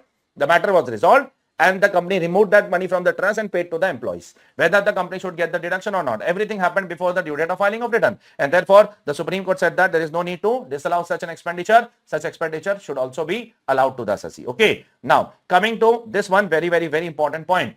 There is some loan which I have taken from the bank, and on that loan there is some outstanding interest. Now, I went to the bank to restructure that loan because I don't have money to pay the loan. So I went to the bank, and the bank restructured that loan. They converted that outstanding interest into a new loan. So conversion of that outstanding interest into a new loan, or conversion that outstanding interest into a new bond, or conversion of that outstanding interest into a new security like debenture, does that amount to actual payment? And the answer is no. That does not amount to actual payment. Actual payment means it should reach to the pocket of the other person. Okay. Merely converting an outstanding interest into a new loan does not amount to actual payment. It will not be allowed as a deduction as per explanation 3C, 3CA, 3D to section 43B. But the CBDT has issued a circular around 17 years back, where they have said that when you will actually repay this loan to the bank or the financial institution, and that date you will be getting the deduction of that particular payment. Okay, on conversion of outstanding interest into a new loan, you will not get any deduction, but when you convert that, after converting, when you actually pay that loan to the bank, we will allow you the deduction as per this circular. Okay, don't worry about it. Now coming to the MSME provision. What is an MSME provision? In MSME, the government has given some benefits to micro and small enterprise. The benefit is only to micro and small enterprise. It is not given to medium enterprise. Be very careful. Medium enterprises are not given any benefit. Only the micro and small enterprises are given benefit. Okay. Now, who is a micro enterprise? Enterprise, if the enterprise is in the industrial business, that is, it is doing some business. Okay, like manufacturing, etc. And if the plant and machinery does not exceed 25 lakhs, then it is a micro enterprise. And if the enterprise is engaged in providing services, not business, but some kind of services, then the equipment does not exceed 10 lakh rupees, then that can be called as a micro enterprise. Who is a small enterprise? Small enterprise starts from where micro ends. Okay, wherever micro ends, the small starts. Okay, now investment in plant and machinery, if it exceeds 25 lakhs and up to 5 crore in case of industrial undertaking, industrial means who are engaged in manufacturing, then it can call itself as a micro enterprise. And equipment exceeds 10 lakh rupees but does not exceed 2 crore rupees in case of an enterprise, then it can be called as what? As a micro enterprise service industry. Okay. Now, what is the condition over here? Be very careful. Very important over here. The law says very clearly that make the payment. See what the 43B has to say. 43B says that make the payment as per MSME due date. Okay. If you make the payment as per what? MSME due date, then you will get the deduction on accrual basis. What basis? Accrual basis. But if you don't make the payment as per MSME due date, then you will get the deduction as per what? As per payment basis. Be very careful. So you have to find out the MSME due date. MSME due date you have to find out. If you are making the payment as per the MSME due date, then take the deduction accrual basis 23, 24, you will get the deduction of the expense. Okay. But if you are beyond the MSME due date, then you will get the deduction in the year in which you make the actual payment. Okay. Now, for that we need to find out the MSME due date. If there is an agreement between the buyer and the seller, okay, agreement between the buyer and the seller, then the due date has to be maximum 45 days. How much? Maximum 45 days. Suppose me and Palani has entered into an agreement and the due date is that I have said that I will make the payment in 30 days. Then the due date is 30 days. If I say I'll make the payment in 40 days, then the due date is 40 days. If I say if I will make the payment in 70 days, then the due date will be 45 days. Okay. In 45 days, I have to make the payment. After 45 days, if I make the payment, then I will be allowed deduction on payment basis. And before 45 days, if I make the payment, then I will be allowed a deduction on what basis? On accrual basis. Okay. Now, second thing.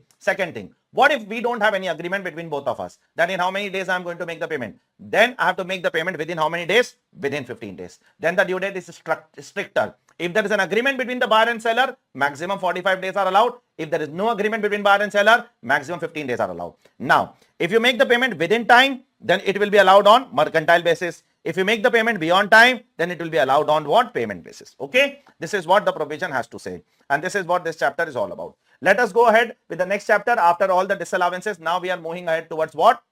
The deemed incomes. Okay. Deemed incomes, we have to address two deemed incomes over here, which is covered under section 41. One is 41.1 and another is 41.4. What is 41.1 all about? In 41.1, there are multiple aspects. Let me address all of them one by one. If there is an expenditure which was allowed as deduction, or if there is a loss which was allowed as deduction, and subsequently it is received, that expenditure is received by you, or it is written off by you, then it is your business income. Is it clear? So earlier you have claimed an expense, earlier you have claimed a loss, and subsequently it is recovered by you, then it is deemed income. Okay. Second, if there is a trading liability, not a capital liability, and there is a remission and cessation of a trading liability. Remission means what? There is a waive off of a trading liability. Okay. That trading liability is ceased. Sir, example of trading liability. Working capital loan is an example of trading liability. I have taken a working capital loan that is waived off by the bank. Okay. Then that is also applicable. 41.1 will be applicable. It will be deemed income. Is it clear? But if a fixed asset loan is taken, that is not a trading liability. Okay. That is not a trading liability, and therefore 41.1 will not apply. Okay. For a fixed asset loan, we have already done discussion under section 224.18, if you remember, with depreciation. That if a fixed asset loan is waived by central government, state government, authority, body, agency, remember, then it is an income as per 224.18. Please answer now, please. But if that fixed asset loan is waived by a company or firm or LLP, then it is not taxable. Do you remember that or not? Or please tell me. Now, there are a few more points in this section. One is, this section is applicable even if the business has ceased. If your business is closed, after the business is closed, and you are recovering some amount from your customers, okay, or from some other party, then also it is taxable. This section is also applicable to successor. Successor means amalgamation has happened. Amalgamating company has claimed the deduction, but the recovery is made by whom? Recovery is made by amalgamated company. Then it is applicable in the hands of amalgamated company also. Okay, it is applicable. Now, further few more points are there under 41.1, which is called as unilateral cessation of trading liability. What do I mean by that? Unilateral means one-sided cessation. For example, there is a seller who has sold some goods of 1 lakh rupees to a buyer who has purchased some goods of 1 lakh rupees. Now, the buyer is saying that I am not going to pay that. Okay, but the seller is saying that I will recover from you. So this is a unilateral cessation of a trading liability where buyer is saying I will not pay. The seller is saying that I will take the money from you. So even in such unilateral cessation, this 1 lakh rupees will be considered as what? Please tell me. Deemed income of Mr. B. Is it clear? It is not that it should be seized at both the ends. If the buyer seizes, buyer will pay the tax. Okay. And if the seller seizes, seller will claim that as what? As a bad debts under 3617. Yes or no? It is not necessary that both of them should write off in the books of accounts. Now, coming to this very important judgment of Polyflex India Limited. Now, what has happened in this case? Let me explain you the facts of the case. The SSC has lost some case in excise. Okay. So, the excise authority is telling the SSC to make the payment. Say SSC made the payment of 10 lakh rupees, excise duty. Okay. And after that, the SSC filed a case in High Court. Okay. Now, when the SSC paid 10 lakh rupees of excise, so SSC took the deduction of 10 lakhs. Okay. Now the matter went to High Court. In the High Court, SSC won the case. SSC won the case and SSC got the refund of 10 lakh rupees. Okay. From the department, from the excise department. Now the assessing officer is asking tax on this 10 lakh rupees because the assessing officer is saying that when you paid the 10 lakh, you claim that deduction. Now you are recovering, you pay tax. As simple as that, correct? Assessee is making argument. No. The department has filed a case in Supreme Court. The matter is sub judice in Supreme Court. So when the Supreme Court will give a judgment, at that point of time, I will decide whether to pay the tax or not. So the matter went to Supreme Court with respect to income tax. That was a separate case. That was an excise case. This is an income tax case. So same assessee has to face the burden of excise also and income tax also. Okay. The matter went to Supreme Court and the Supreme Court said that the matter is sub judice in Supreme Court. It has nothing to do with what? Recovery of income. Okay. If you have recovered an expense, you have to pay a tax. The moment you have claimed an expenditure of 10 lakh rupees and the moment you have received that income from the department which has been credited to your bank account, then you have to pay the tax. Yes, if the court has passed an order but the government has not given you the money back, okay, they have just passed an order, the money is not received, then you don't pay the tax. But if you have received the money, you have to pay the tax irrespective of what the Supreme Court will say in future. Okay. Last but not least, just like recovery of expense, there is one more section like recovery of bad debts. If you have claimed any bad debts under section 36(1)(7) earlier and later on, it is what? Please tell me. It is recovered by you, then it will be taxable under what? 41(4). And there is one Supreme Court judgment which gives you great benefit, unlike the previous section 41(1). In 41(1), what used to happen? If the predecessor has claimed expenditure and if the successor has recovered, it was taxable, right? But as per the Supreme Court judgment, it is not taxable. If the predecessor has claimed bad debts and if the successor what? Recovers the bad debts, 41(4) will not be applicable. 41(1) is applicable, but 41(4) is not applicable. Apart from this, we have done lot of other sections under section 41, like 41(2), we have done balancing charge discussion in the chapter of depreciation. 41(3), scientific research assets we are selling, then it is deemed income. 41(4)(a), sector-wise deduction we have done, transfer to special reserve and then retransfer from reserve to P&L, then it is deemed income. Remember or not? All these things which we have already done in the previous chapters. 41(5) is the last section in the series of 41, which we'll be doing in the subsequent topics in the chapter of set off and carry forward. Okay. Now coming to some miscellaneous issues. The first miscellaneous issue over here is section 14A. What does 14A says that? 14A is a very simple section which says that if you incur any expense to earn an income which is exempt under section 10, then that expenditure will be what? Please tell me.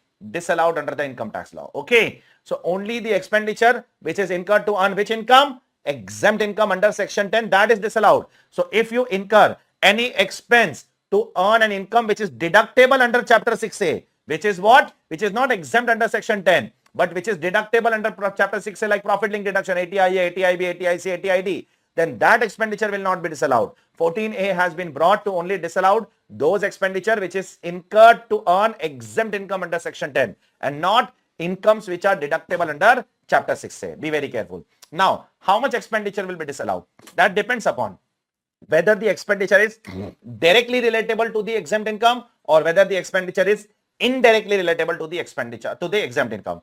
If the expenditure is directly relatable to the exempt income, then it is fully disallowed. Okay. But if it is indirectly, for example, I have taken a loan for exclusively tax-free bonds, then that interest will be close your eyes and disallow that interest. Correct? If I have taken a loan exclusively for tax-free bond, then you don't have to think much. You directly disallow that particular interest. But if I have taken a loan which is general in nature, not specifically for tax-free bonds, but some portion will go for tax-free bonds, some portion will go for stocks, some portion will go to fixed assets, some portion will be there in bank and cash account, so on and so forth. In that case, what will happen? In that case, you have to follow this formula which is given over here.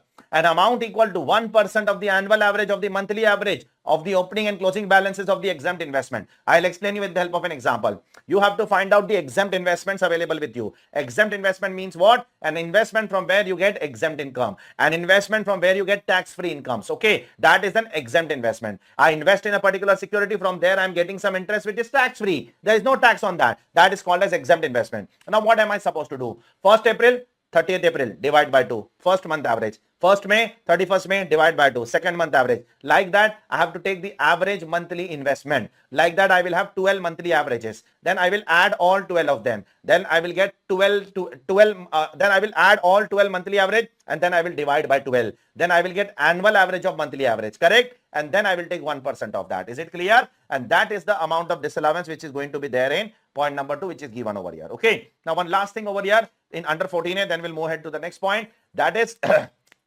sir, I have taken a loan for the purpose of investing in an exempt investment. But in the current year, I have not earned exempt income. Exempt income I will earn in future years. In 23-24, I have taken a loan, but income will be accrued in subsequent years. So whether the expenditure will be disallowed in the current year also? And the answer is yes. Disallowance can be made even in those cases where no exempt income has been earned by the assessee during the financial year. You know that your loan is for the purpose of earning exempt income. That's it. It doesn't matter whether in the current year you have earned exempt income or not. You will be earning exempt income in the subsequent year, right? Then also the expenditure, if it is for exempt income, which will be earned in future, it will be disallowed in the current year. Okay. I hope it is clear to all of you. Now, a special section which is only for certain banks and financial institutions and scheduled banks and cooperative banks and public housing companies, etc., etc., etc. For these people, whatever interest which is accrued on bad and doubtful debts. Okay. Suppose I have given a loan of 1000 crore rupees. Out of that 100 rupees is bad and doubtful debts. So out of that 100 rupees which is bad and doubtful debt, when will I pay tax on the interest of that 100 rupees? Okay, I am a bank and I have given a loan of 1000 crore rupees to Mr. Palani. Okay, out of that 100 crore is, I know it is provision for bad debts, that I'm not sure whether I will receive or not. So when will I pay tax on the interest of that 100 crore? Okay, because the debt itself is bad, the debt itself is doubtful to be received. So what about the interest? Interest will also be doubtful, yes or no? I cannot just accrue that interest and pay the tax unnecessarily. Therefore, on that interest, which is on bad and doubtful debts, you have to pay the interest when you recover that interest or when you credit that to books of accounts, whichever is earlier. Okay. So whenever you will credit that in the books of accounts, it means you are sure that you are going to receive it, because unless and until you are sure, you are not going to recognize the revenue, correct? Or when you receive that money, at that time you are going to pay tax on that. Okay. Now moving ahead to one last part of PGBP, and that is your maintenance of books of accounts, tax audit and presumptive incomes. Okay. First of all, we are going to address the maintenance of books of accounts. Who is liable to maintain books of accounts under PGBP? First of all, for that purpose, all the assessees are categorized into two parts. First is certain specified professions and others. Okay. For specified professions like chartered accountant, doctors, lawyers, engineers, architects, interior decorators, etc., you have to check whether they are existing or whether they are new. If they are existing, it means they are surviving since many years. Then you have to check if the gross receipts is greater than 1.5 lakh in all the last 3 years. If the gross receipt is greater than 1.5 lakhs in the last 3 years, excluding the current year, exclude 23-24, see the last 3 years gross receipt. If it is exceeding 1.5 lakhs, then they are liable to maintain books of accounts in the current year. If they are new chartered accountant, new lawyer, new doctors, etc., then you check if the gross receipt is likely to exceed what? 1.5 lakhs in the current year. If it is likely to exceed 1.5 lakhs in the current year, then you have to maintain the books of accounts. Is it clear? For how many years you are supposed to maintain books of accounts? You have to keep and maintain the books of accounts for 6 years from the end of the relevant assessment year. Okay. Now what about other businesses? What about other professions? What about businesses? For them also there are two criteria, existing and new. In existing, there are two options. That is, if your PGBP exceeds 1,20,000 for others, and for individual HF, it is a higher limit, 2,50,000 in any of the last 3 years. Here you have to check any of the last 3 years and not all the 3 years. Are you able to understand or not? Here you have to check what? In any of the last 3 years, if your PGBP is exceeding what? It is exceeding 1.2 lakhs for others, that is for company, firm, LLP, and for individual HF, it is exceeding 2,50,000. Okay, if this is not exceeding, then there is one more criteria. If the turnover in any of the last 3 years exceed 10 lakh for others and 25 lakhs for individual HUF, then also you are liable to maintain books of accounts. Or either fulfill this or fulfill this, you will be trapped in the provisions of books of accounts. You have to maintain books of accounts. Okay. Now, coming to newly set up. In case of newly set up, this is your first year of business. This is your first year of non-notified professions. Okay. Then you have to check whether it is exceeding 1,20,000 or 2,50,000 or 10 lakh or 25 lakhs in the current year. Okay. Now, if you don't maintain the books of accounts, you are liable to maintain books of accounts, but you are not maintaining the books. Then you will be liable for a penalty, which can be up to 25,000 rupees, which can be imposed by AO, CIT appeal, and now after Finance Act 2023, even Joint Commission appeal can impose the penalty on you for not maintaining the books of accounts. Okay. Now coming to the next section of tax audit. Who is liable for tax audit? Liable for tax audit, businesses are liable for tax audit if their turnover is exceeding 1 crore rupees. But for some businesses, the turnover is drastically increased to how much? 10 crore rupees. Who are those people for whom the turnover limit is 10 crore for tax audit? It is those people whose cash receipt does not exceed 5% of the total receipts. Are you clear? So your cash receipt divided by total receipt should be less than equal to 5%. And your cash payment divided by total payment should be less than equal to 5%. Both the conditions are fulfilled. If both the conditions are fulfilled, then you don't have to do tax audit up to how much turnover? Up to 10 crore rupees. Okay. If any of the conditions are violated, then you have to conduct tax audit after what? After 1 crore turnover. Is it clear to all of you? Please tell me. Now, here, when I say cash receipt, remember, for the purpose of payment or receipt by check or draft, which is not account pay, will also be considered to be cash. It means cash will not only include hard cash, cash will also include bearer check. A bearer check is also as good as cash. A normal cross check is also as good as cash, because the government wants the check to be account pay check. Are you able to understand or not? If the cash, if the check is a bearer check, take it as cash. If the check is as a normal cross check, take it as cash. But if the check is an account pay check or account pay draft, then you can take it as an online payment. Okay. And here you have to compare your cash receipt with what? Please repeat. With what? With your total receipt. You are not going to compare your cash receipt with turnover. Please, turnover is different from total receipts. Total receipts will also include sale of fixed assets. Yes or no? Total receipts will also include any kind of receipts which has come to you. Are you clear or not? Cash receipt will be compared with the total receipts. Okay. Now, who is the second assessee? Profession. If you are doing profession, your gross turnover or gross receipt should exceed 50 lakh rupees. Okay. And the third one we'll talk in the next section when we'll be doing 4480 discussion. Okay. Don't worry. Now, what is the due date for tax audit? It is 1 month prior to the due date of filing of return. If your due date of filing of return is 31st October, you should conduct tax audit by 30th September. If you're transfer pricing assessee, then 30th November, conduct tax audit by 31st October. Is it clear? What is the penalty for not getting the tax audit done? It is 0.5% of turnover or 1,50,000, whichever is what? Whichever is lower. Is it clear to all of you? So let's go ahead to the next point, and that is some case laws which are there with respect to issue of shares and debentures or other long-term borrowings. Okay. Now you will say that, sir, we have already done expenses with respect to issue of shares and debentures in 35D. Okay. We have already done in 35D, sir. Why are you repeating all these things once again? No. All kind of expenses are not covered in 35D. Let me give you an example. 35D, first of all, only covers Indian company or residents. It does not cover non-residents. Secondly, in case of post-commencement, 35D very clearly says that it only covers expansion cases or setting up of a new unit. It does not cover other cases. Do you remember that or not? Only expansion cases are covered or setting up of a new unit cases are covered. All kind of cases are not covered in 35D. So if there are any other cases of 35D, then where it will cover? It will go as per these case laws. Now, I'll give you a thumb rule of these case laws. If your intention of incurring any expense, is to raise permanent capital in the business. If your intention is to raise permanent capital in your business, then that expenditure will be considered to be a capital expenditure. Hence, it is not allowed. Let me give you an example. In first example, you are paying some fees to ROC for increasing the authorized capital. Your intention is to raise permanent capital and therefore it is capital and hence it is not allowed. Okay. In second case, you are incurring some expenses with respect to what? Issue of share capital. Your intention is to increase the permanent capital and therefore it is not allowed. In third case, you are incurring some expenses for issue of bonus shares.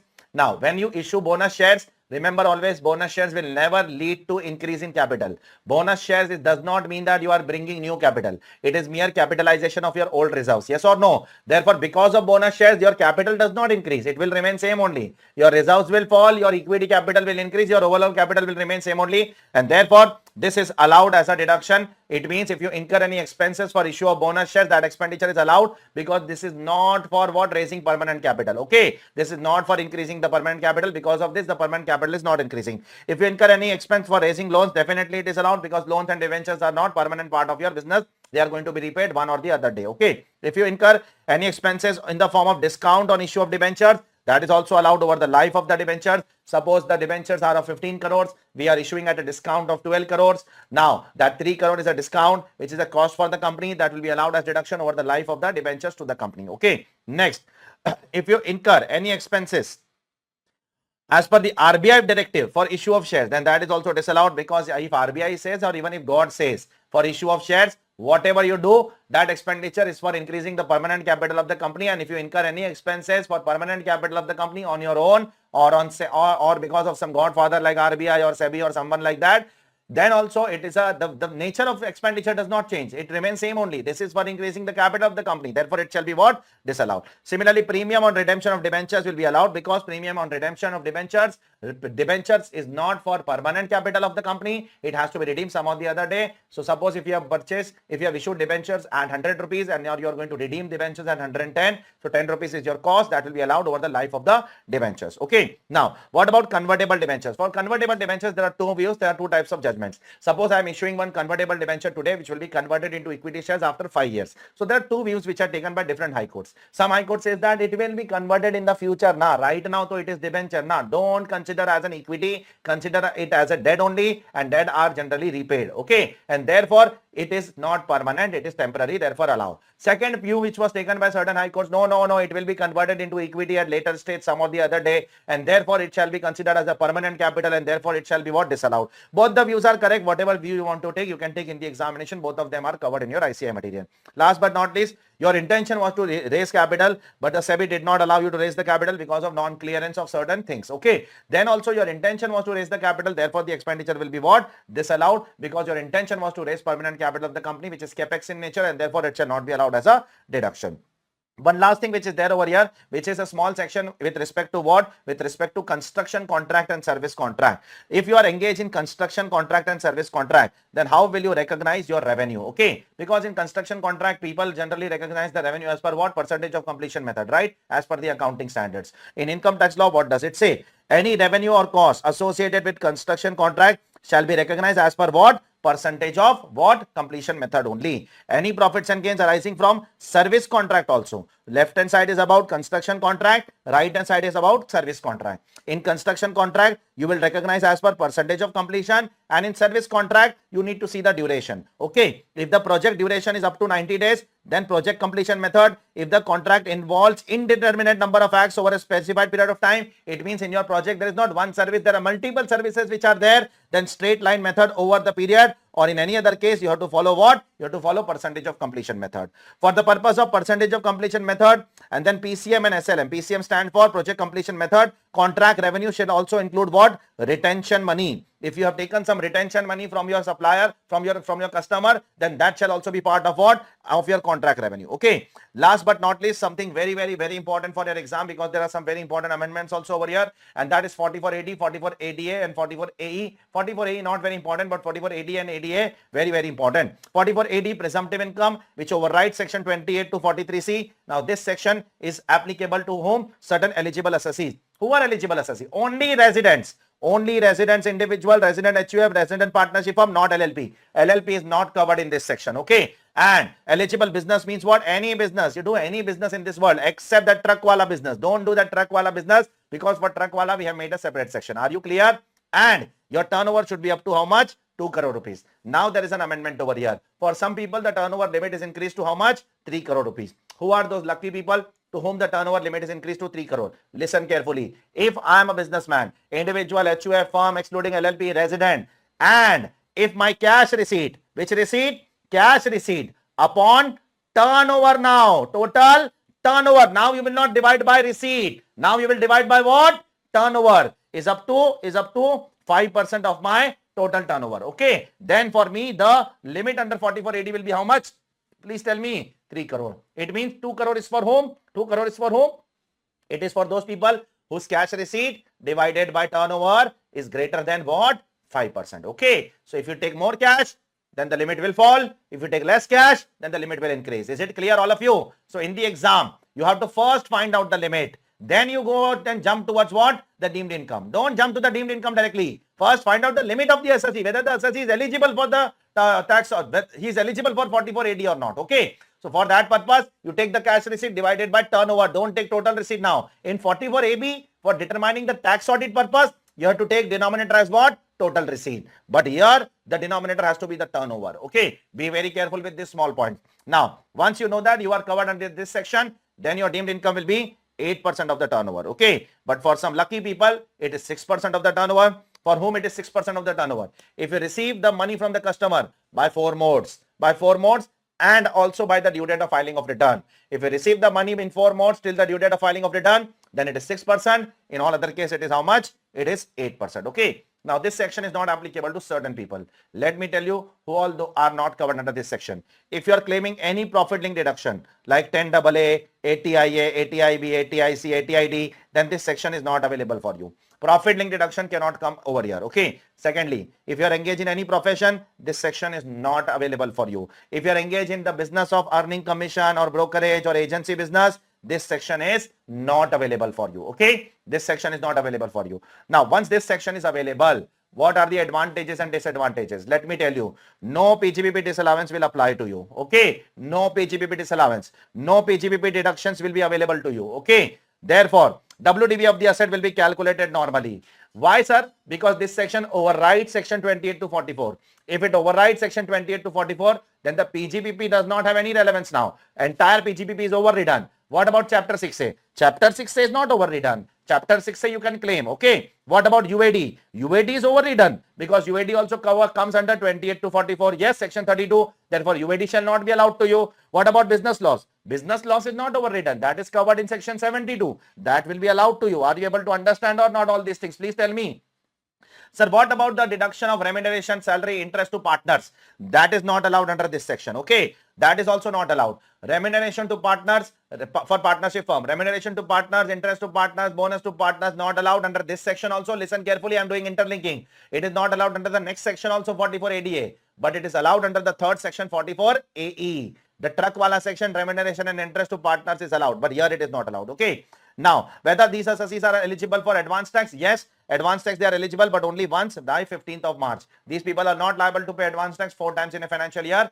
Next section also only once, that is 44 ADA also only once. But when I come to 44 AE, which section? That truck wala, I have to pay 4 times advance tax. Is it clear? So I have done that interlinking over here itself. One last thing, very dangerous point. Once you claim 44 AD, then you have to follow 44 AD for the next 5 years. Now, in between, in the next 1 or 2 years, 3 years, you are saying that I don't want to follow 44 AD. In the third year, you say that I don't want to follow 44 AD. Can you take an exit? Yes, you can take an exit. Yes, you can take an exit, but with a consequence. What is the consequence? For another 5 years, you will not be allowed to come back to 44 AD. Okay. And for another 5 years, you have to maintain books of accounts mandatorily, and you also have to conduct tax audit mandatorily as per 44 AB. That is the cost you have to bear for going out of what? Going out of 44 AD in 5 years. Okay. So this is what this section is all about. Let's come to section 44 ADA. 44 ADA is available to certain specified professions. Who are those lucky professions, sir? Legal profession, medical profession, engineering, architecture, accountancy, technical consultancy, interior decoration, authorized representative, film artist, company secretary, and IT professionals. These are the special professions which are covered under section 44 ADA. Now, what is the turnover limit over here? The turnover limit over here is 50 lakhs. But here also, just like 44 AD, the limit is increased to 75 lakhs. For whom? Whose cash receipt divided by what? The total turnover or gross receipt does not exceed how much? 5%. For them, it is 75 lakhs. And for others, it is how much? Please tell me. For others, it is only 50 lakh rupees. Is it clear, all of you? What is the deemed income over here? The deemed income is flat 50% of gross receipt. That's it. Now, this section is available only to individual and partnership firm. This is not even available to HUF. Be very careful. This is not even available to what? LLP. Only individual and partnership firm. Both of them have to be resident. Here, there is no restriction of 5 years. In this year, you like this section, you be in this section. In next year, you don't like this section, don't be in this section. That is absolutely your choice. There is no restriction of 5 years that you have to follow this section for 5 years. Advance tax here also only once in what? Once in a financial year, that is by 15th of March, not like the previous section. Rest all things are same as 44 AD. When I say same as 44 AD, you will not get PGBP deductions. You will not be disallowed with PGBP disallowances. You will not be getting UID deduction. Brought for loss you can claim. And you can also claim what? Please tell me. You can also claim Chapter 6 deductions. Along with that, you will not get the deduction of salary, remuneration, interest given to what? Partners by the partnership firm under 40B. Okay. And one last thing over here is 44 AE. Now, the beauty of this section is this is available fortunately to all assessees, individual, HUF, firm, company, LLP, this, that, everybody is covered over here. Whether you are resident or whether you are non-resident, it doesn't matter. Everybody is covered over here, okay? Unlike the previous two sections. Previous two sections were only available to residents. Yes or no? This section is available to every kind of assessee. But the only condition over here is you should not own more than 10 goods carriage at any time during the previous year. And if I make a payment to such person, listen carefully, I am trying to interlink with TDS. If you are 44 AE assessee, and if I make a payment to you under 194C, contract payment, correct? And if you give me a PAN, and if you give me a declaration that you don't own more than 10 goods carriage, then 194C is not applicable to payer. Do you remember that? 194C is not applicable to the payer. That also I have written in the bracket. You can check it over here. Okay. Now, what is the deemed income over here? That depends upon the weight of the vehicle. If the vehicle is what? If the vehicle is heavy, then the deemed income is different. If the vehicle is light, then the deemed income is different. What is heavy? What is light, sir? The heavy and light is defined over here. If the gross vehicle weight is more than 12,000 kg, it is heavy. It means that if it is up to 12,000 kg, it can be called itself as what? As light vehicle. Okay. This is what the definition of light and heavy is all about. Now, what is the deemed income for light vehicle? The deemed income for light vehicle is 7,500 per month. And for part of the month also it is 7,500. For 1 month it is 7,500. For 1 month and 1 day if you are an owner, then it is 15,000. Okay. For part of the month also it is 7,500. For how many months? For number of months the vehicle is owned by the assessee. Okay. What about heavy motor vehicle? For heavy motor vehicle, it is 1000 rupees for every ton or part of the month or complete month. It means if the vehicle is of 15 ton, then the deemed income will be 15,000 rupees. If the vehicle is of 28,000 kg, then the deemed income will be 28,000 rupees. Are you able to understand or not? So for every 1000 ton, it is 1000 rupees. So for 20 ton, it will be 20,000. For 30 ton, it will be 30,000 per month. For part of the month also, it is 30,000 only. Okay. For number of months, the vehicle is owned by the SSE. Some advantages over here. First advantage is remuneration and interest by partnership firm to the partner is allowed here. Unlike the previous two sections where it is not allowed. One disadvantage over here, you have to pay advance tax 4 times in a financial year, unlike the previous two sections where it is only once in a financial year. And last but not least, here if you want to say that your profit is lower than the deemed profit, you are always free to conduct your books of accounts, maintain books of accounts, conduct tax audit, prove it to the department your profits are lower than deemed profits, and you can follow your normal provision also. Here also there is no restriction of 5 years, that once you follow, you have to follow for 5 years. Okay. And one last thing which will complete the entire PGBP is not very important, that if you are engaged in insurance business, then you have to follow the first schedule of the Income Tax Act to compute the income. Okay. Now I don't know what is there in the first schedule of act academically. Practically I know, obviously I have read, but I am not interested academically because the first schedule of the Income Tax Act is not there in your syllabus. In income tax law, after 298 sections, there are 14 schedules. Okay. But those 14 schedules are not part of your syllabus. So we are not dealing with that. One last thing I would like to deal it before we wrap it with the session of today's lecture, that is of PGBP revision, and that is interlinking of the entire chapter. Which all sections are there in which there is a mention of manufacturing and production? It is additional depreciation, it is scientific research, in-house research, and also 3580 3 businesses. Which 3 businesses, sir? I'll tell you which 3 businesses. Production of honey, semiconductor wafer manufacturing unit, and the third one is production of fertilizer. Okay, these are the 3 businesses which are covered under 3580, which talks about manufacturing and production. Which all sections has the mention of company word? First of all, your favorite section, family planning, okay, has the mention of what? Company. Second, in-house scientific research, which was there above also, there also company word is there. Investment link deduction, 2 sections, 2 businesses. One is cross-country pipeline, only Indian company, remember? And infrastructure, only Indian company. Infrastructure facility, only Indian company. You can go and check. And last 35 CCD, notified skill development, only company benefits. Okay. Which all sections there is a benefit to Indian company specifically. Amortization of preliminary expense, only Indian company. Remember. Amortization of exploration expenses, mining expenses, Indian company. Amalgamation and demerger expenses, Indian company specifically.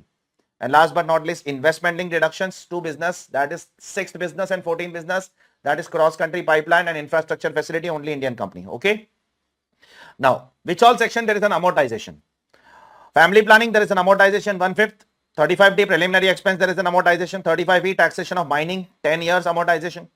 35DD amalgamation expense, there is an amortization. 35DDA VRS expense, there is an amortization.